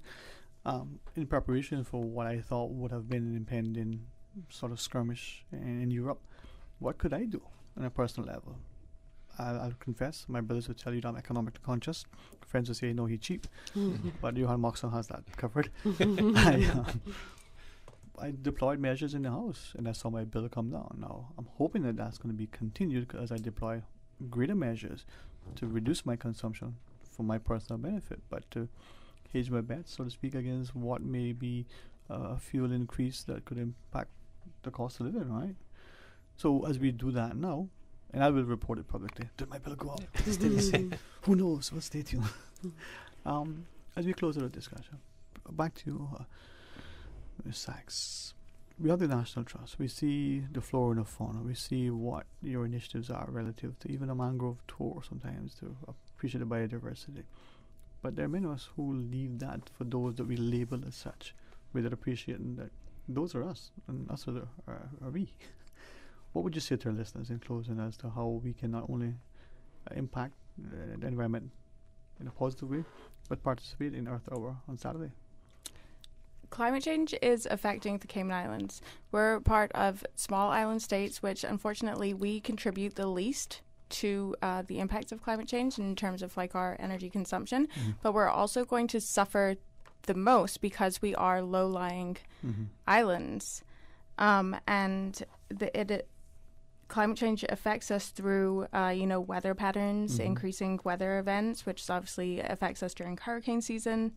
It increases sea temperatures and sea level rise. It causes coral bleaching. All of these things affect our economy, and so we need to care about these things, whether or not we're environmentalists or whatever. We need to collectively take those little steps in order to make changes in our life. And David Attenborough said, live the lifestyle that you want, just don't waste. And that's all it takes. Have these conversations at home, and it's not just energy consumption. It's lots of things. Going to the grocery store, do you go and fill up your fridge and then eat out for the whole week and then all of the food rots? There are so many little things that we can do. Participate in Earth Hour. It's 1 hour and it starts a conversation that really can make a difference. And if you're up to dine in the dark, call Miss Kristen. We shall. So, Jason, your sort of closing thoughts, and perhaps if you wish to expound on maybe a prospective energy audit. I'm thinking that many of us would have a ceiling fan in our house. Does it make sense to keep it on all the time, or should we turn it off? Lights and other energy consumptions from the vampire appliances and the like. Yeah, I mean, I just really like to reiterate that we're running into two really big things coming up here. We're moving into our warmer season, and we're moving into higher fuel prices, which is really out of our control. That's a global market, but we can control our consumption. So yeah, absolutely. I think you really, when you can, you need to unplug things. You need to turn things off. And if you have, you can always make investments. And spray foam insulation is fantastic. A new air conditioning unit, Energy Star appliances. There's these smart devices, Internet of Things devices. They really make things easier. If I could just add a couple more things, I mean, it seems like there's some interest in our battery project, and I apologize to your listeners because I'm not the person to really speak on that. My colleague is, and if you are interested, I'm sure he would love to come back and tell the listeners about the details of this battery project, which is very interesting. Last thing, I think it's been mentioned a couple times today, is to really track your consumption, and I really encourage our customers, our prepay customers, to look at their daily usage, and our regular customers to log in to the MyCUC web portal and track their usage as well. Thank you, Ms. Smith. Any final sort of thoughts you may have for our listeners for today's discussion? Just another small thing is trees. Don't forget the power of just maybe planting a tree on that window where the sun is shining in, on that AC unit that is getting beaten down by the heat all day, because that heat outside really does impact how much energy that AC unit needs to really ramp up and cool your home. So even cooling your outdoor AC unit, cooling your home with trees from the outside does make a difference. So don't underestimate the power of just planting that tree now, so it grows and to protect your home. Hey, good words to live by, and certainly a good example to be better stewards for future generations. Thank you to you for your efforts, but for your time today, and maybe as a society we start to appreciate that 1 hour on Saturday, as we look at it, can correspondingly mean a positive impact globally. So invite you to enjoy the rest of your afternoon. Thank you so much. Thank you, Sterling. Thank you. All right, we're going to pause and take a break, and when you come back, well, you want to hear what's happening over in another part of our government? Well, stay tuned, we'll tell you about it. Busy, busy, busy. Feel like there's not just enough hours in the day. Savannah Pharmacy, service to make your life easier. Now you can WhatsApp your prescription order to 929-5045. And pickup is just around the corner with everything your family needs and convenient opening hours including Sundays and holidays. WhatsApp your prescription order to 929-5045. Savannah Pharmacy, wholesome values with modern conveniences. You see how hard it's raining? Yeah, and I don't have time to fight traffic and get my lunch from Subway. I have so much work to do. Why don't you order Subway by using the Let's Eat or Bento app? Save time, stay dry, and get your sandwich fast. I never thought of that. Great idea. I'm going to order now. Order me a veggie pizza while you're at it. And a cookie platter for the office. Too busy at work or home? Is the rainy weather stopping you from dining out? Order your favorite Subway sandwich, wrap, or pizza through the Let's Eat or Bento app with fast and reliable delivery. Subway, eat fresh. Make your house into a home. Welcome to Brand Source Home Gallery, your source for premium products and a premium experience. We'll design and install your dream kitchen with crafted cabinets, complemented with elegant appliances. We'll fill it with quality houseware and cookware. Custom-designed closet and storage solutions organize and beautify any area. And with the finest bedding, you'll get a perfect night's sleep knowing Brand Source Home Gallery has everything you need to make your house a home. The best foundation you can wear is glowing, healthy skin. The offices of dermatologist Dr. Wayne Porter specialize in enhancing your skin's well-being. Whether you're seeking advanced skin care, including any skin cancers, Botox, filler, cosmetic skin enhancements, or simply looking to reduce wrinkles, Dr. Porter offers a full-service dermatology and dermatological surgery practice. For more information, email drporterkman@gmail.com or call 946-9020. That is 946-9020. JN Money. Money touchdown. Send the money now. Reach wow. You say you need some money. JN Money, I could send it in a hurry. Get through quick when you come collect your cash or use a money card and swipe it in a flash. Send funds to any bank? Yeah. Pay your bills quick? Yeah. Low fees, you know what it? Yeah. JN Money, we are pick? Yeah. Send and receive funds at any JN Money location. It's fast, affordable, and convenient. Money touchdown with JN Money. Send funds to any bank? Yeah. Pay your bills quick? Yeah. Low fees, you know what it? Yeah. JN Money, we are pick? Yeah. Call 345-945-2014 for details. Available at JN Money locations across the Cayman Islands. Something big is coming to Radio Cayman. How you heard? Well, what is it? For 3 days only, April 5th to 7th. I know what it is, but I can't tell you. Ma, you don't know? How you know? You don't want to miss this. Well, hurry up and tell us now. Radio Cayman is offering something big for all our advertisers. Contact RC Sales at gov.ky or get in touch with your account executive to learn more. So you really not gonna tell us? Talk today. But I do have some questions. Talk today. Cayman Islands' foremost listeners participation program. Talk today. Because there are more questions than answers. What the public is saying. Waiting to take your calls right now. Sterling Dwayne Ebanks.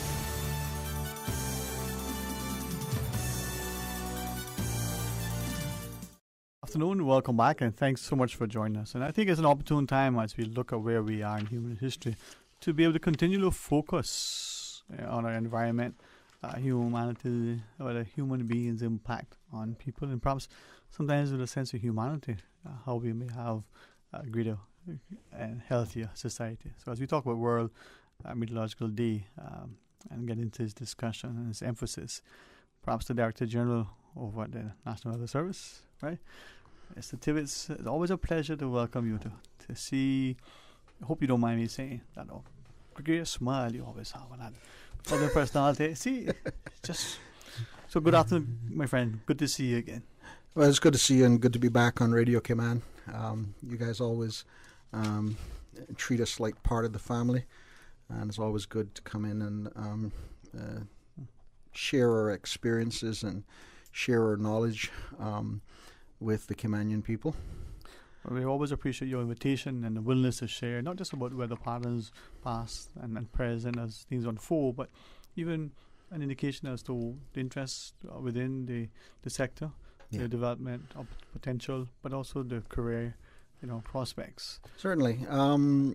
Basically, we've got a lot of things that we're trying to get accomplished. I took over as the director in 2014, and we've put a number of things in place, in motion, as it were. The first one, we're trying to build our own National Weather Service Center. Mm-hmm. I refer to it more as an operational and research center, where meteorological scientists can come in there and do research and carry out experiments and do what they need to do in that environment. And it is expected to be a learning environment in meteorology. We're always going around on numerous different workshops and what have you. Mm-hmm.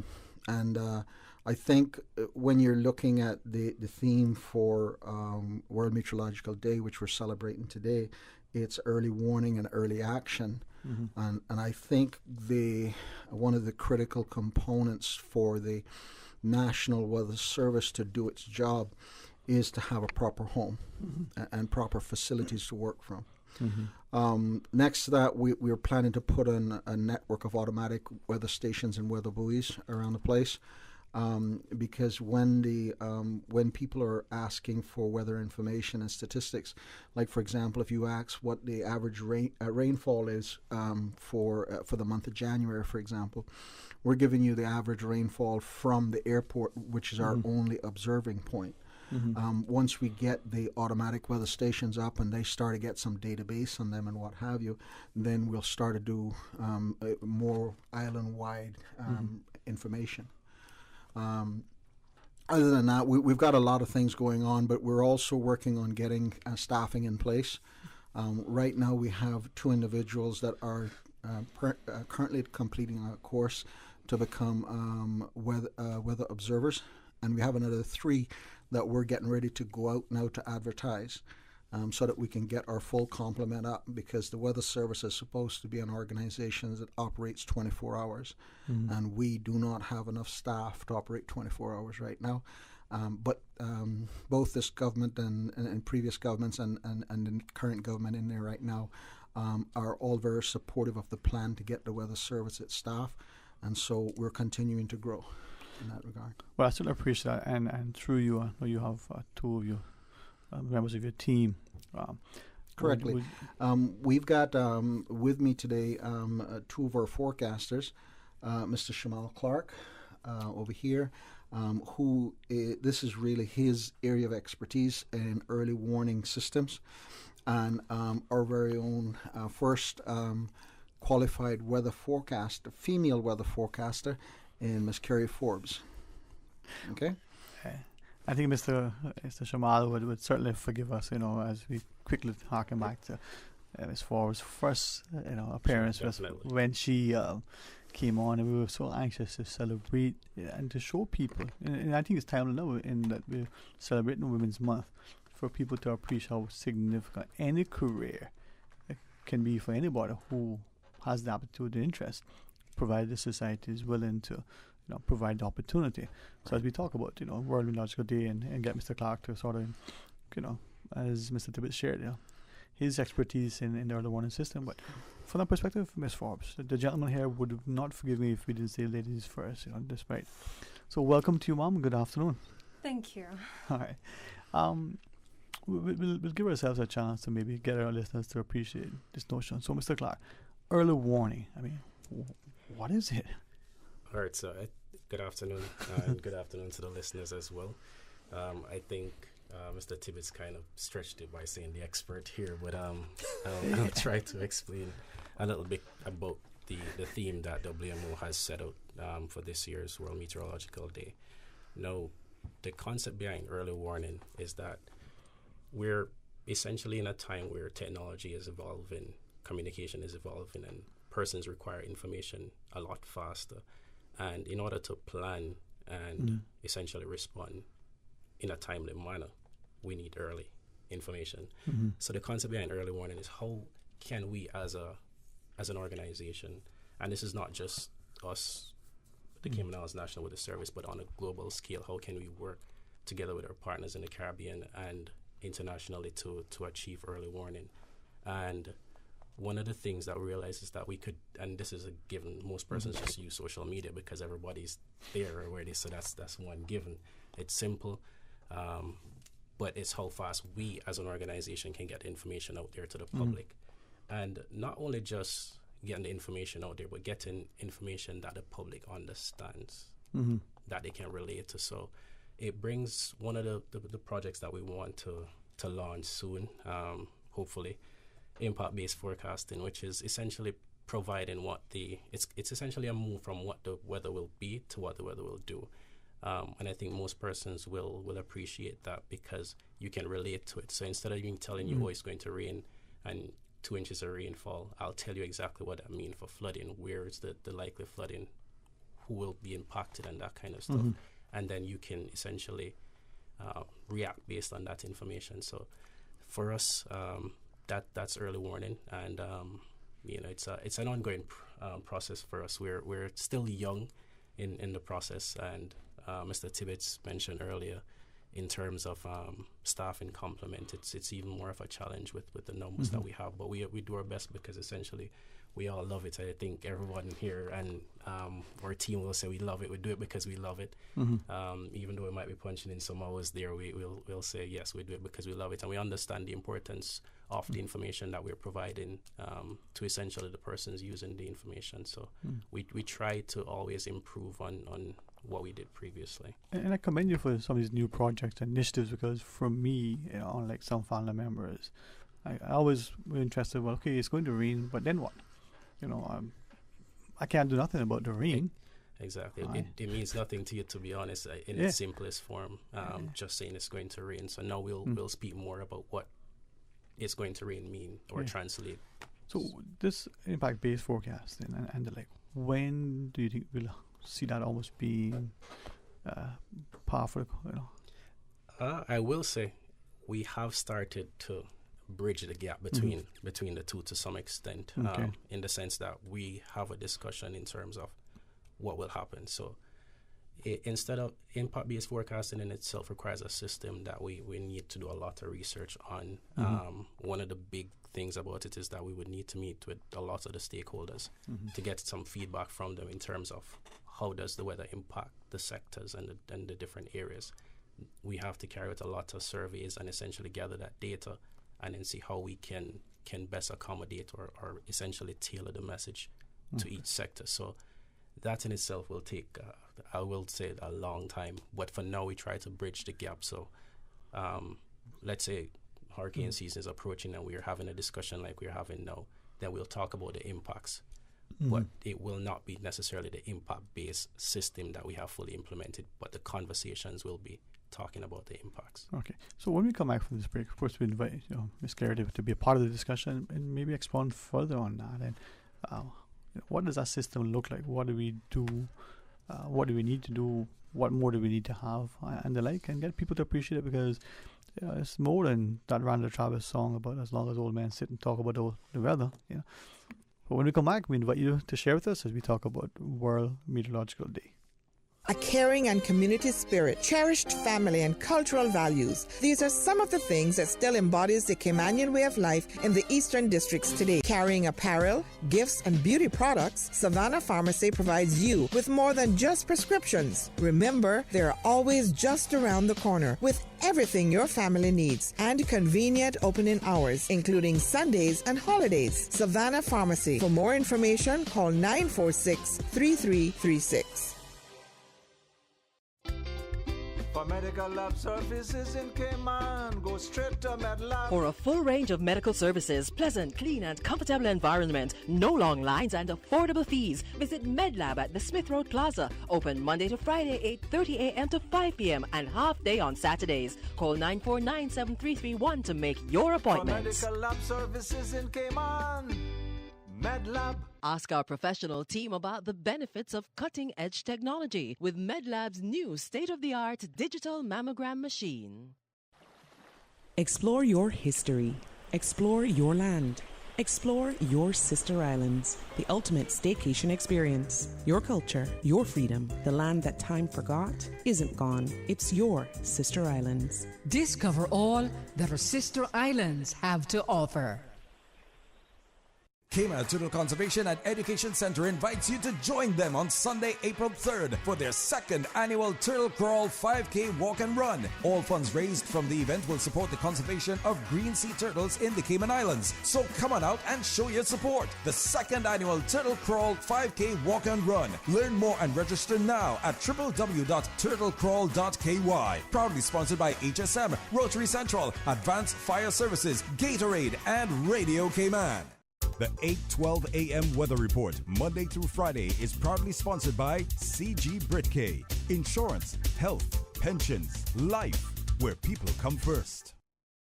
The Department of Agriculture advises Cayman Brac residents of their plant sale on Saturday, March 26th from 8:30 a.m. to 3:30 p.m. at the Agricultural Grounds on Songbird Drive on the Bluff. A variety of herbs and spices, vegetable seedlings, and fruit trees will be available. Cash is required for all plant purchases. For more information, call 948-0522 or visit their Facebook or Instagram page at Agriculture Cayman. Talk today. But I do have some questions. Talk today. Cayman Islands' foremost listeners participation program. Talk today. Because there are more questions than answers. What the public is saying.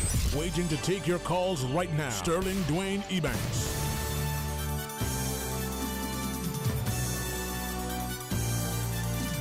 Hey, good afternoon. Welcome back. Thanks very much for joining us. And in the studio, as we talk about World Meteorological Day, the theme, early warning, early action. The Director General, Mr. John Tibbetts, to the meteorologists, Mr. Shamal Clark and Ms. Carrie Forbes are our guests.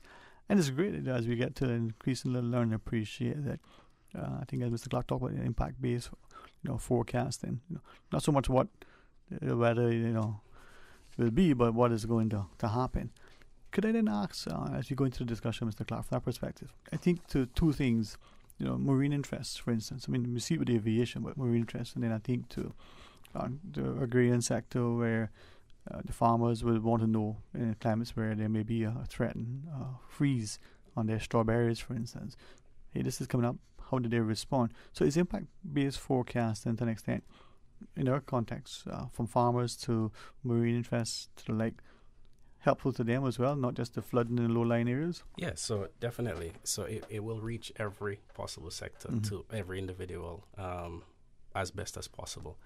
And the idea, like I said, behind it is that it's tailored to what you specifically want. So from these meetings that we'll potentially be holding, hopefully soon, we can then understand exactly how it affects each sector.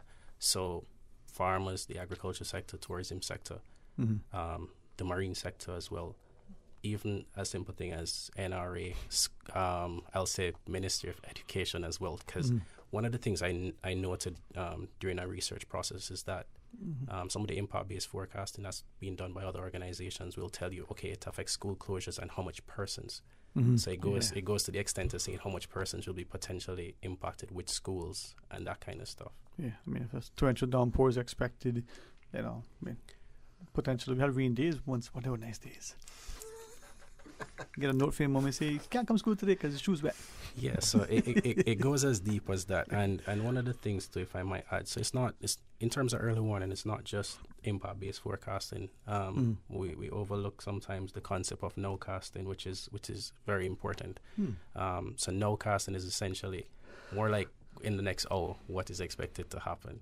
Now, you need a proper system, obviously, in place for you to deliver that kind of message. So if we're looking at satellite images, which thankfully we have high-resolution satellite data now, I think like 5 minutes, and we have the potential to go every 1 minute to get satellite data. And then there's the high-resolution, needless to say, radar data. We can track systems more readily and in more real-time situations, and then we can alert.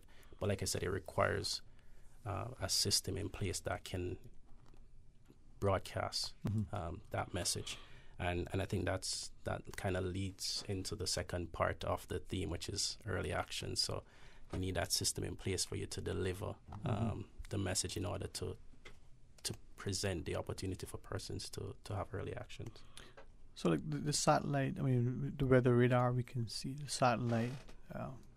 That's information that we get from a third-party resource or satellite data and the like. Well, actually, we do have a ground station for radar here, for both radar and satellite. Okay. So we do have, we get the data raw from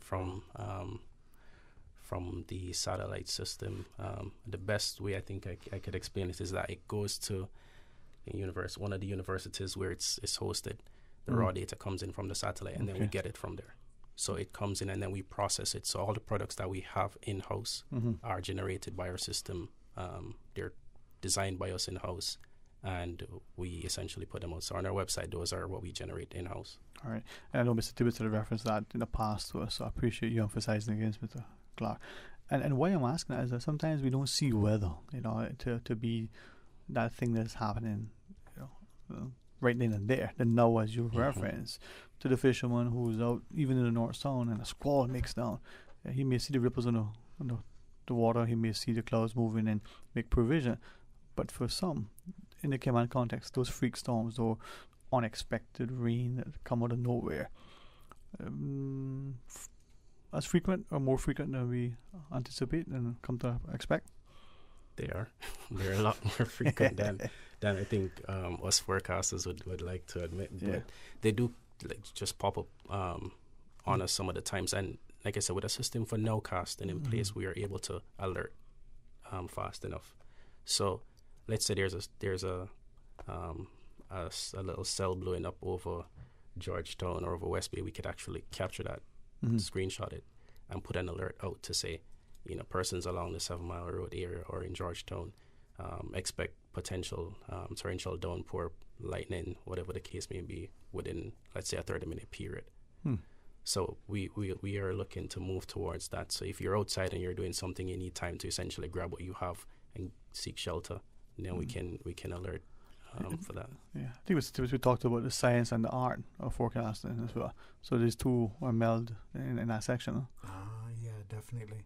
In terms of the nowcasting, one of the agencies that really benefit from our nowcasting is really the aviation sector, because we do have out a lightning alerting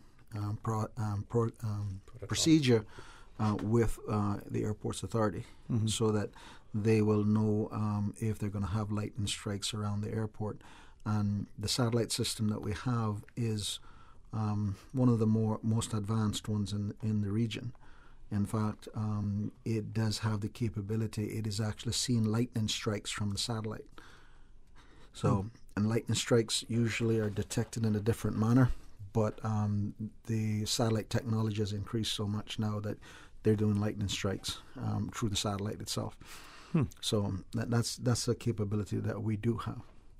And I think increasingly as we look at it, we can see that it's not just timely, accurate information, but information that's disseminated. So as I listen to you, you can do the screenshot and you can send it out. We see the severe weather bulletins, and sometimes when I see that, because messaging to me impacts people in a way, and in the heightened senses that we all had in the last 2 years or 2 centuries, I'm not quite sure which one.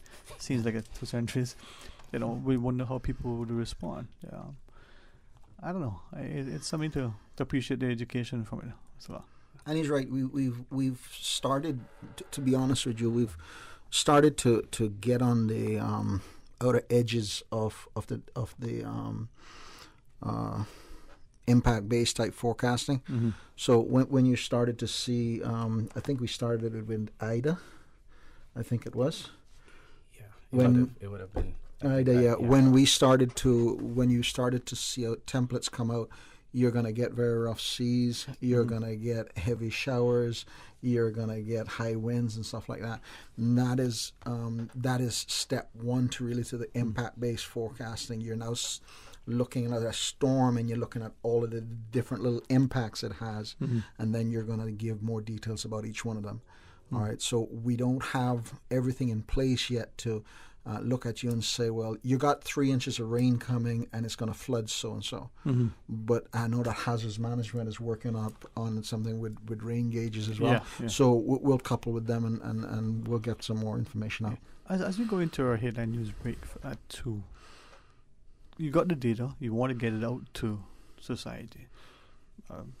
What are some of the mechanisms, platforms that you would use? You mentioned hazard management, so they tested a number of things in terms of when there is a threatened emergency. How would you do it? Just online? Those who want to go in to check it, would it be alerts? I mean, Mr. Clark here is also being very humble in terms of his accomplishments. However, Mr. Clark has also spearheaded the rework of our website. All right, and he's going to be working on a weather app that's going to come up behind that. We have a weather radio here in Grand Cayman, and there's a plan afoot to put a weather radio in Cayman Brac. And these are some of the methods that we have right now.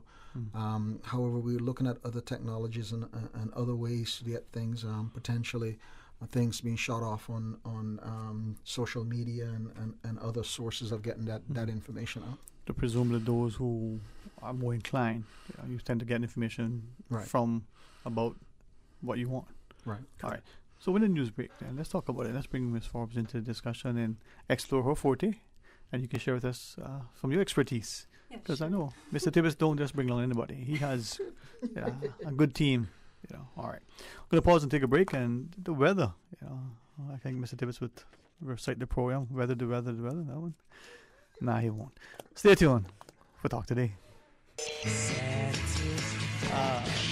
Satisfaction is guaranteed 24 hours a day, whether it's music or information. From Grand Cayman to Cayman Brac to Little Cayman, we've got you covered. You ever hear a thing like that? Radio Cayman in the Cayman Islands. Let me tell you something. I've been fishing our island since I was a boy, and it's getting harder and harder to get a good catch. Maybe it's because there are so many more people in Cayman than ever before. Maybe it's because of how the climate is changing. I don't know about that, but I do know that I want to be able to keep fishing and teach my children to fish one day as well. So it makes sense to me that we have certain areas and certain times of the year to fish for certain things. This year, a new rule was placed on fishing for grouper that says no one can fish for nass or grouper anywhere in Cayman from December 1st to April 30th while they're spawning. There is also no fishing allowed at all for any kinds of fish in the spawning zones, and no scuba diving there either. It feels unfair not to be allowed to fish where my daddy taught me to fish, but I know that being patient now means we can keep fishing for many more generations. We're all in this together, right? For more info, download the Cayman DOE app or visit doe.ky. Today's biggest news. Radio Cayman. Your voice, your choice. Local, regional, international. This is Headlines from Radio Cayman's newsroom. Today's biggest news. With your latest headlines, I'm Felicia Rankin-Solins. Water Authority Cayman advises customers on Anthony Drive and Hawkins Drive of a planned temporary service interruption scheduled for Friday, March 25th. The interruption will take place between 9 a.m. and 12 p.m. to facilitate ongoing infrastructure upgrades in the area. In international news, Ukrainian troops are counterattacking Russian forces in some areas of the country, with reports that they have gained ground near the capital, Kiev. A U.S. defense spokesman said Ukrainians were also reversing momentum in parts of the south. NATO is set to approve big increases in the forces deployed on its eastern flank, its Secretary General Jens Stoltenberg has said. He pledged more troops for Hungary, Slovakia, Bulgaria, and Romania. NATO will also agree more support for Ukraine, including greater protection against the use of chemical, biological, and nuclear weapons. Florida Governor Ron DeSantis has signed a proclamation recognizing runner-up Emma Weyant as the winner of the highest U.S. National College swimming title, an event she lost to transgender athlete Leah Thomas. Last week, Thomas became the first known transgender athlete to win the title. She took victory in the women's 500-yard freestyle in Atlanta, but on Tuesday, Republican Governor DeSantis said the result undermined the integrity of the competition. These are your headlines. I'm Felicia Rankin-Solins. For the latest in news and information, follow Radio Cayman on social media, Facebook, Instagram, Twitter. Download the Radio Cayman app or log on to our website, radiocayman.gov.ky. Talk today. But I do have some questions. Talk today. Cayman Islands' foremost listeners' participation program. Talk today. Because there are more questions than answers. What the public is saying. Waiting to take your calls right now. Sterling Dwayne Ebanks.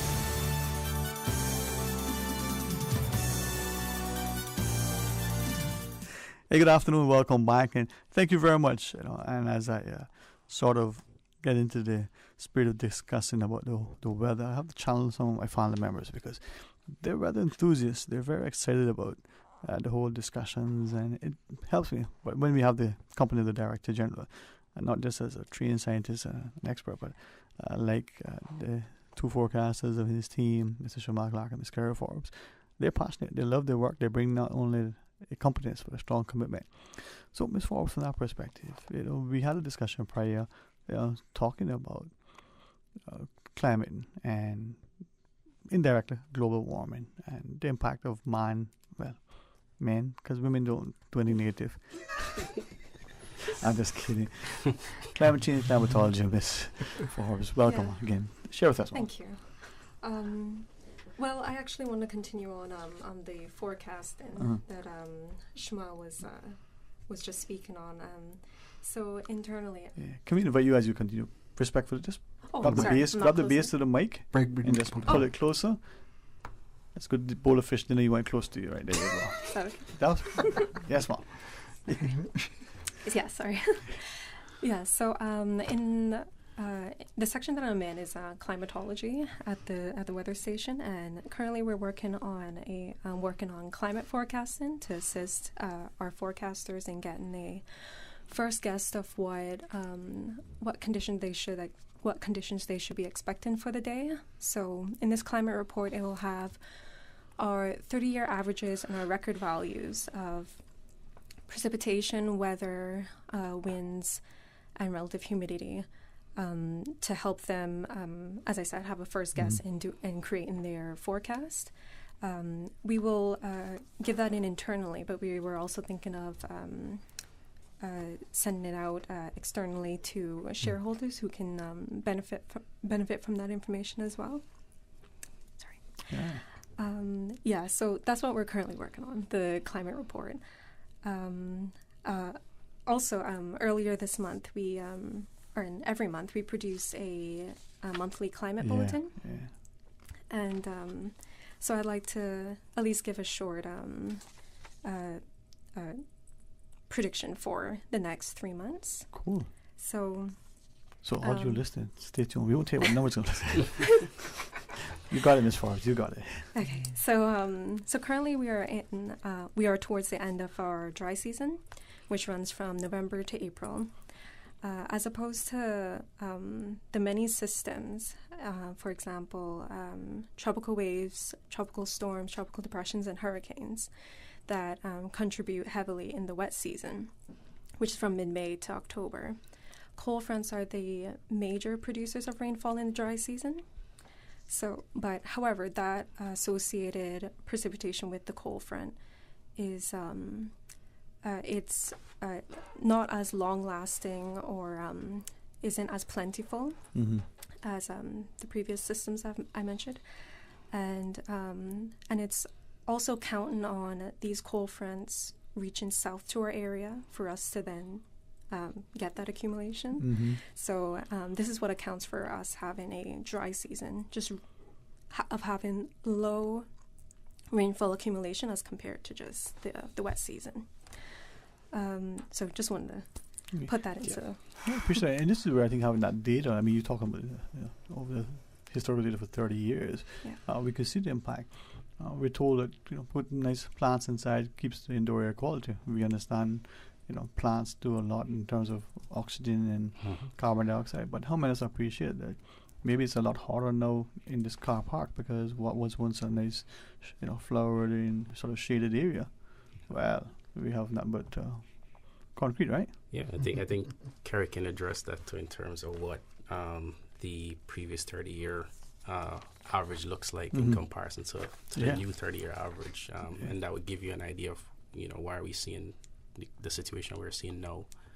But yeah, that's her faulty. So well, thankfully, concerning rainfall, it hasn't changed as much. The pattern is the same, and it's probably just about 0.5 of an inch difference. It was more so with average temperature and max temperature, which has increased by at least by half to a degree. Wow.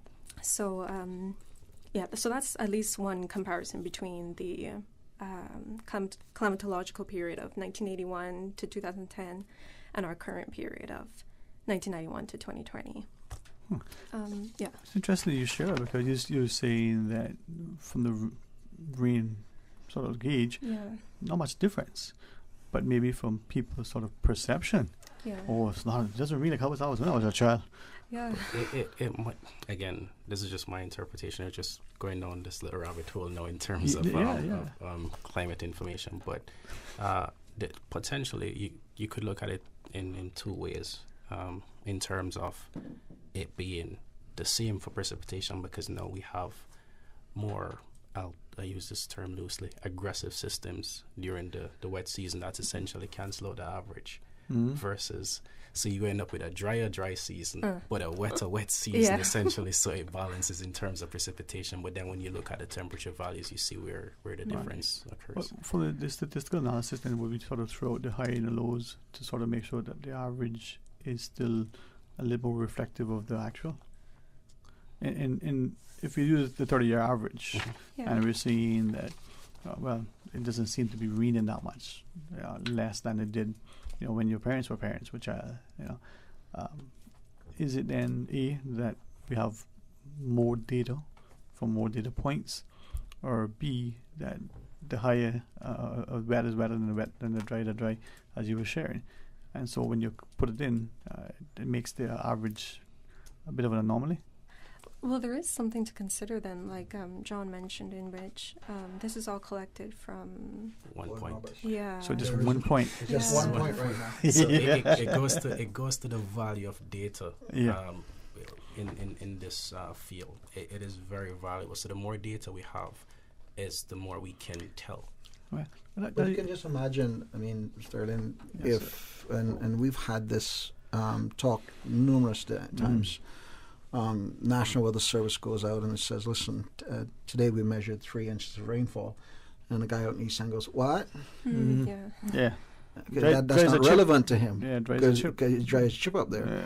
There are times when we will record like 2 inches of rainfall and somebody's down in West Bay, down on 7 Mile Beach Road, goes like, that was no 2 inches, because the place down there's flooded, and there was, I remember seeing a while back a representative from Water Authority who they've kept a number of rain gauges around the island and what have you. And they used to have a spatial map showing you where the rainfall max is for Grand Cayman, for example. And it's right where we expect it. It's along the 7 Mile Beach, right in that column right there, because naturally most of our showers that are generated by heat, clouds form in the east, they dump the rain in the west. So just for the record, a lot of her statistical data We have to pay tribute to the old U.S. Up Air Station, Mr. Frank Rolston and his team. Their data is included in it. And if she was sitting down in front of her computer right now, you could ask her, well, what was the rainfall total in January 1957, and she could pull that data up. So our database goes back that far and does include the old U.S. Up Air Station. Okay, I think this is where the statistical analysis and accurate data, like a census. Once the information is accurate, the crunching of the numbers can be informative, very instructive. Using this then, as far as we extrapolate the data, make projections for future trends in rainfall, climate uptick. At least it can also be beneficial for the agricultural areas in which, when we do get a automatic weather station in that location, as well as the other locations, we'll be able to have more data from several data points that can be included in our monthly climate bulletin that can be, I guess, beneficial to more sectors then. Yeah, I've seen your bulletin, and I think it's wonderful. I looked at it through one lens, and I gave it to somebody who actually understood what they were looking at. So, who would be you talked about the stakeholders earlier, the sort of primary beneficiaries of this, and the users, and what would they get from it as they look at the information? So, for example, it could be in tourism. They can look at, for example, we give the 3-month accumulation of the rainfall accumulation and how many wet days you'd have. So they can, I guess, use that to advise tourists when are the best times to come, or, an example like that. Or... but then also, yes, we look forward to helping the agricultural sector, especially with how dry, in the way to help them with. That's helpful, because as I listen to you, I'm thinking of my friend who was asked once, they're outside, and if it was going to rain, what happened? He said, "You get wet, boy." So, but that's good. It is interesting because you'll get requests from persons that you least expected from. Like, we've had questions from the construction industry where they want to know predominant wind direction and that kind of stuff for buildings. So it is important. So the more, again, I'll stress it, the more data we have is the more we store, the better story we can tell, essentially, to persons, and the more we can assist. And I think too. Sorry, Mr. Tibbetts. I remember also there's a huge hotel project on the 7 Mile Beach, and they asked us for return periods for rainfall. So how often will you have a 1-inch rain event, 2-inch rain event, 3-inch, all the way up to 9-inch? So the task at that time was put in my hands, so I had to go back and dig up every single recorded rainfall total, 24-hour rainfall total above 1 inch. Okay, and then you use that to calculate the return periods and what have you. But that was something that was needed from the construction industry. Another place that they don't think that is useful, sports. Yeah. Okay. When we get out all of our automatic weather stations in, you can see right now, if you go to our National Weather Service website, our first and our primary automatic weather station is on there already, thanks to Mr. Clark. And it has something very interesting in it. It has two things, feel like temperature, and then it'll have the... Actually, if Mr. Shamal does what he promised me he's going to do, it'll have like heat index during the summer months. All right? And when those values, when that heat index reaches a certain level, it has the potential impact, a negative impact on sports athletes whenever they're doing things. Yeah. So I'll say, It is already there, so so we can go on now and look at it. It is there. Weather.gov.ky. Correct. It is there. Have you done the color code? No, not the color code, but it is. Do the break. The data is there and it's available. I know it's definitely one of the feedbacks we received when we redid the website, that there was no current data, but at the time we didn't have the AOS there to get the data, so we couldn't provide it. But it's there now. It's the first thing persons will see when they get there. What's the current weather? So you can check it out. And then, we happily take feedbacks, by the way, because that's how we'll forever improve, and we're here to serve. So the more feedback we can get is the more we can improve. So I'll always say to persons, if you use the website a lot, drop a feedback. It could be a bad one, even better, because then we know what we need to do in order to improve. So, drop a comment. So what I hear you saying is, now I don't have any excuse to call my brother and we'll ask him whether he's going to say, go online and get the information. Yes, it's readily available. It's live data, so I think the only delay might be by 2 minutes from the actual instrument. So there's like a 1 or 2 minute lag behind the actual instrument. Okay. Well, not too bad. All right. Final break. When we come back, maybe you all can share more with us. And this is where I think we'll wrap it up at some point. Encouraging more of us to consider the prospect of a career and the benefit, not just the safety, but so much more. All right. Stay tuned. When we return, we'll tell you more. Busy, busy, busy. Feel like there's not just enough hours in the day. Savannah Pharmacy, service to make your life easier. Now you can WhatsApp your prescription order to 929-5045. And pickup is just around the corner with everything your family needs and convenient opening hours including Sundays and holidays. WhatsApp your prescription order to 929-5045. Savannah Pharmacy, wholesome values with modern conveniences. Water Authority Cayman wishes to advise its valued customers on Anthony Drive and Hawkins Drive of a planned temporary service interruption scheduled for Friday, 25th March. The interruption will take place between 9 a.m. and noon to facilitate ongoing infrastructure upgrades in the area. The Water Authority appreciates the patience and understanding of its customers and the public as it undertakes these works and apologizes for any inconvenience this may cause.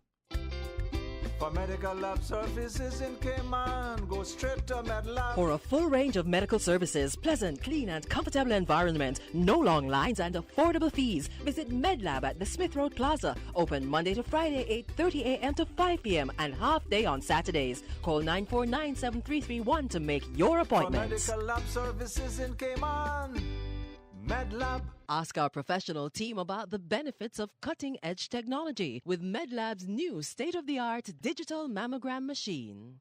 Freedom, Cayman Brac. Freedom, Little Cayman. Soft breezes, blue waters, no traffic. Unwind and rejuvenate your mind, body, and soul. Sister Island Staycations, a taste of freedom. Discover all that our sister islands have to offer.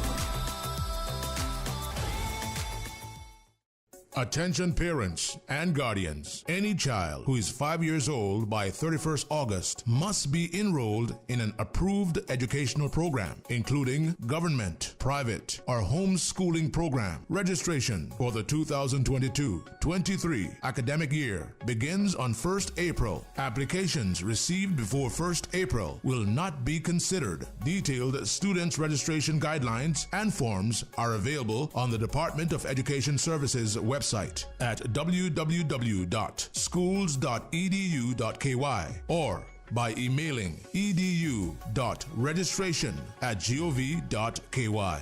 The Cayman Islands government is honoring our uniformed services during its National Heroes Day Award ceremonies on Grand Cayman this Friday, 25th March and Saturday, 26th March, hosted by the Honorable Premier and the Minister for Culture. Uniformed services personnel who protect and serve will be recognized at these invitation-only events at the Agape Family Worship Center. Watch and listen to the National Heroes Day Awards presentation on Grand Cayman from the comfort of your own home on Breeze FM 105.3 Grand Cayman, 93.9 FM Cayman Brac and Little Cayman, CIG Facebook, CIG TV, cable and YouTube channels. For more information, email the Protocol Office on national events at gov.ky or call 244-1780. Your Radio Cayman 6 p.m. news, Monday through Friday, is brought to you by Logic. Your life connected. Talk today. But I do have some questions. Talk today. Cayman Islands' foremost listeners participation program. Talk today. Because there are more questions than answers. What the public is saying. Waiting to take your calls right now. Sterling Dwayne Ebanks.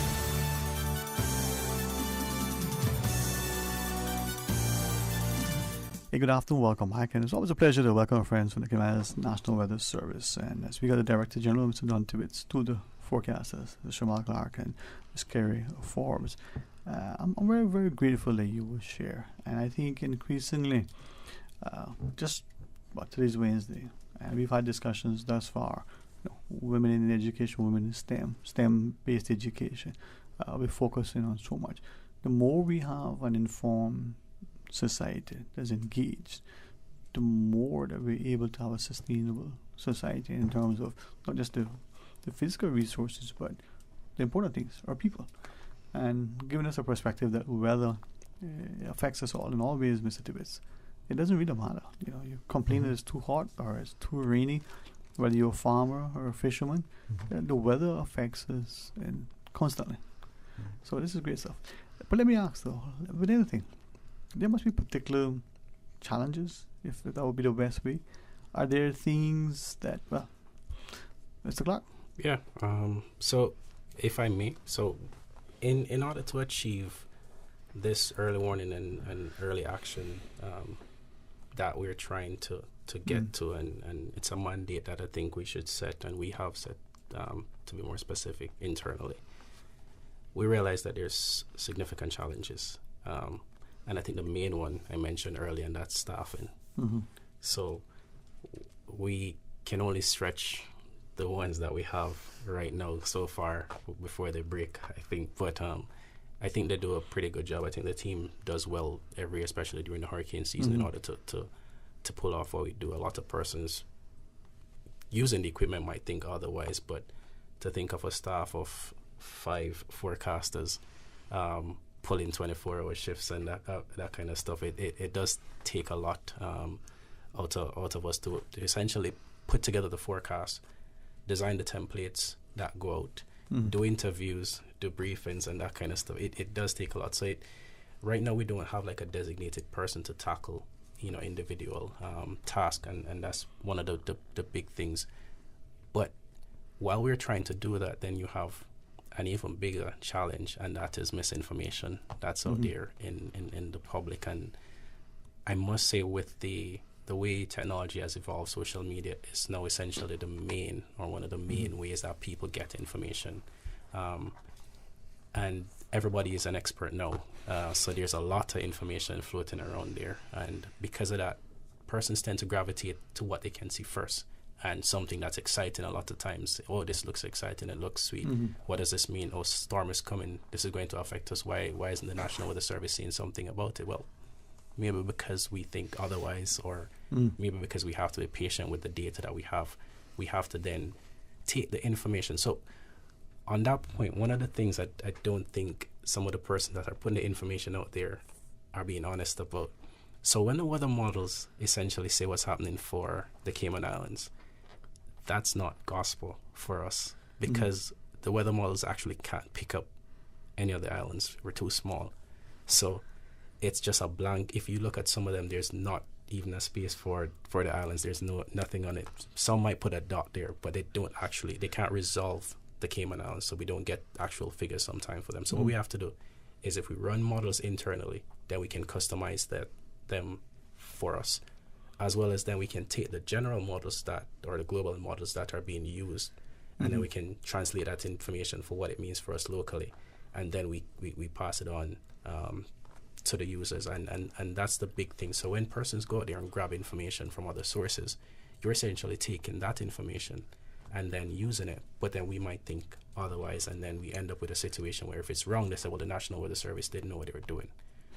Because some of those persons actually broadcast it further to say, well, the National Weather Service saying that this is going to happen.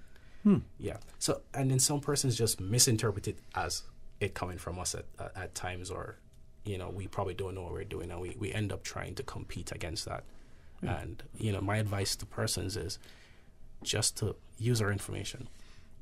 Yes, there are times, and I'll say one-off here and there, where it might not be accurate for your point, but for the most part, we do try to translate the information for what it means for us here. As a country. And I appreciate what you shared, especially now that everybody is an expert. It was not long ago we were all virologists and infectious disease specialists, and now we've gone to being, I guess, international relations and the art of politics. So we're all experts, right, depending on the social media platform. Anyway, but with that, though, given the minutes remaining in our discussion, as we look at careers, but let's rewind for a second.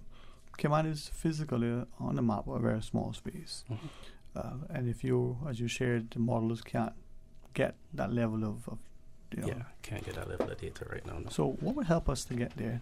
The weather stations, automatic weather stations, what would help us to get sort of for us and our thing, not so much as we feed into the global marketplace, but for our own local consumption? So two things. So all the data that we can get from Weather Buoys and the AWOS network, I think as well, radar images and so forth as well, we can pull that into models that we'll run internally. So the trick is the models are run on a global scale, so they don't have necessarily processing power to go down to that resolution. But if we take our area, which is a smaller area, magnified, and run it with our models that we're running internally, then we can push to resolve it to that level. So that's the idea behind it. So right now we don't have any models running right now. We had the WRF before in a test bed and a WaveWatch in a test bed that we were running. Those haven't manifested to the level we want them as yet, but the idea is that we will be able to resolve even a simple thing as what the waves are going to be like on 7 Mile Beach versus Eastern. So we'll definitely be able to get down to that resolution if we do it internally ourselves.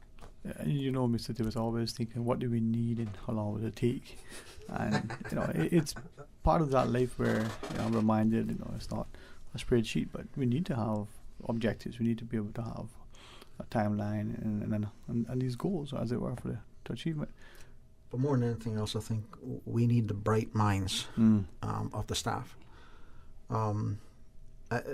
Ms. Carrie Forbes is guilty of something that I got to call her out for. She was digging up in some of the cabinets in the office, and I believe she found a couple of logbooks that had some of my forecasts from way back in the late 1980s when I started forecasting in the Cayman Islands. So it kind of took me back to where it had, where it all came from and all that kind of stuff. But from me, from my point of view right now, is that was us back then, and to see where we're at today, there are tremendous leaps that we've done. One of the things that we're in dire need of is to infuse extra bodies in especially the forecasting ranks. We only have about 5 or 6 operational forecasters. He said 5, but we have Mr. Powery, and I don't dare leave him out, otherwise I won't hear the end from it. But and Mr. Powery deserves a tremendous deal of respect and admiration for what he's done. He is our operational manager, and how he is able to keep it things together at times is rather remarkable. Definitely, I agree. Right now, in the 2022 and the 2022 budget, the government has recognized that the National Weather Service needs staff, and they're concentrating right now on the observing unit. So by let's say about next September, October, the National Weather Service shall be able to operate, if the staffing all work out, a 24-hour observing network system here in Grand Cayman. All right, we won't have probably all the forecasters that we need. An observer takes 5 to 7 months to train and qualify. A forecast, on the other hand, takes sometimes like 2 years and stuff like that. So it is and the individuals that are going to be forecasters, they need to have kind of a special mindset, and they need to have a special love for the likes of mathematics and science in particular, and physics part of it. Yeah, that comes in. Yeah. So with that, and maybe I ask you, just most of the parents and the adults, some careers have a hierarchy. You start here, you up the scale, and then you become here. Is that the same with the weather? In theory, yes. We have an entry point into the National Weather Service that is a trainee weather observer. The qualifications that you need for those positions are basically your high school level qualifications. English, math, and physics. And then after you're qualified at that level, the second level is the climate and the instruments support team. We call them MET 3 officers. And the MET 3 officers does climate support. So they make sure that the data is all ready for Ms. Forbes to work with. Okay? And they do error checks and all that kind of stuff on the data. Then we have 2 levels of forecaster. We have a MET 2 forecaster. Ms. Forbes is a MET 2 forecaster, and Mr. Shamal here is a MET 2 forecaster, even though they're doing fantastic jobs. And then we have the general operational forecaster is a MET 2 forecaster. The MET 1 forecaster is more the meteorologist, scientist that does research and what have you. And interestingly enough, Shamal, sometimes he doesn't toot his own horn, but Shamal has produced 2 research papers that were provided internationally in the first part of this year. So kudos to him. We also have a technical section that maintains our weather instruments and any kind of weather equipment that we're going to have. So there are a number of different career options within the Weather Service. Now, generally speaking, as I said, we have that entry point, but we're also investigating the possibility of introducing other entry-level points. Like, for example, next summer, we're going to create the second entry point into the Weather Service, and that is going to be the trainee forecaster position. Okay? So this is where, once we see, we can respond. Mr. Clark? Yeah, so, just to add to what Mr. Tibbetts was saying in relation to your question, how you get there. So the second entry point, obviously, he'll talk about the high school qualification and coming in at MET 4 level, or the MET technician or observer. Now, in the case of myself and Miss Forbes, we took the different route. So essentially, she has a bachelor's in physics. And like I said, meteorology is heavy physics. So it's easy to translate from physics to being a forecaster. So if you have a bachelor's in physics or you're pursuing a degree in physics, you can easily translate to that. I did a bachelor's in meteorology direct, so then I entered at the MET 2 level that he's mentioning. So with the trainee meteorology level, the persons that actually have a physics or meteorology or some sort of science background, I'm guessing could enter at that level. So don't just think of it as coming in at that level and then working your way all the way up. You could pursue something else and then essentially come in at a different point. And because of how the organization is growing out, I think this is my final point for now, is that we're now catering to a lot more sections. So we have the climatology, we have aviation, we have marine, and then we have persons, if you're in computer science, for instance, you can come in and code, because for these weather models you need somebody with programming knowledge. Exactly. So it's not limited to just meteorologists alone. It's catering now to all different aspects, and then for media and for research, because now we're trying to branch out to interact better with media relations and that kind of stuff. Persons, if you have, let's say, a broadcast media type degree or interest, then that might suit you as well. So just one last point, as it were. You asked about the entry point and what have you. In the perfect world, you're hired as an observer, and then you train up and you become a MET 3, and then a MET 2 forecast, and then a MET 1 and what have you. And that's how we would like it, because every step builds the base and the foundation for the meteorologist. Despite that, out of all of our staff, there's only one person that's got all of the qualifications. And he's really working on the Met 1 right now, and that's Mr. Gilbert Miller. He came in as an observer. He went to the Met 3. He's got that certificate, and he went to the Met. He's at the Met 2 level right now, and he's actually at the Met 1 level, but waiting on the bachelor's degree, just wrapping up the bachelor's degree right now. So kudos to him and following that path that we love to try and instill in our staff. That being said, I think one of the things that Shamal pointed out is that there are different paths to come into the weather service. Okay, in the example with Miss Forbes there, her sister called me up and said, "Hey, I got a sister over here who's getting a bachelor's degree in physics, John, but she's coming back and she doesn't know what she's going to do because there aren't necessarily jobs out there going and says, hey, bachelor's degree in physics over here, but you use the bachelor's degree in physics in different kind of ways. So we gave her work experience and then an internship and what have you, and she converted her bachelor's degree in physics to a forecasting degree, where she had to go to the UK to get that forecasting degree. I think about 8 months or so. Yeah. Yeah. See, this is where I think once we understand, and from parents to career advisors in school to mentors, we start to appreciate the value added. And whenever society, just like you referenced earlier, we can get the data from the satellites. Not that we have a satellite control room launching the satellites, no man is an island. You leverage your resources and you employ as much as possible how to analyze it, how to apply it, and to make it real time.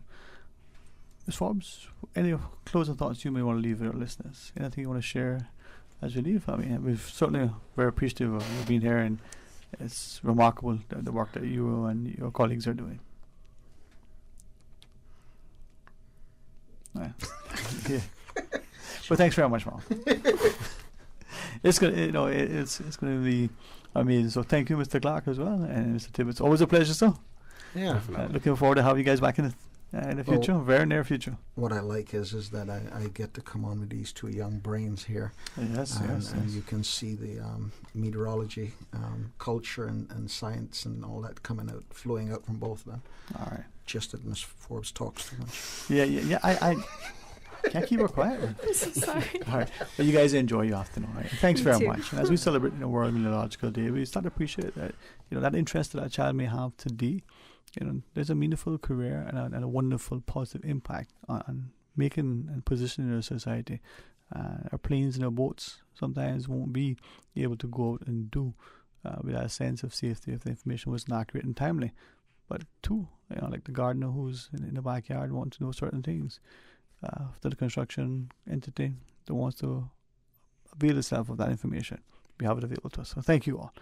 It's really important. Enjoy it. All right, your listeners, come back tomorrow for more talk today right after the midday news and midday meditation. You want to be a part of a discussion as what we say and do impacts and affects you in many ways, positively, mostly. Until then, be blessed. Talk Today is brought to you by Subway, open 24 hours in Countryside, Anderson Square in Georgetown, and Centennial Towers in West Bay. And by the Ministry of District Administration, Tourism and Transport. Explore your history, explore your land, explore your sister islands. MedLab in Smith Road Plaza, your complete medical laboratory solution. Call 949-7331. And Savannah Pharmacy in Countryside Shopping Village, convenient opening hours including Sundays and holidays.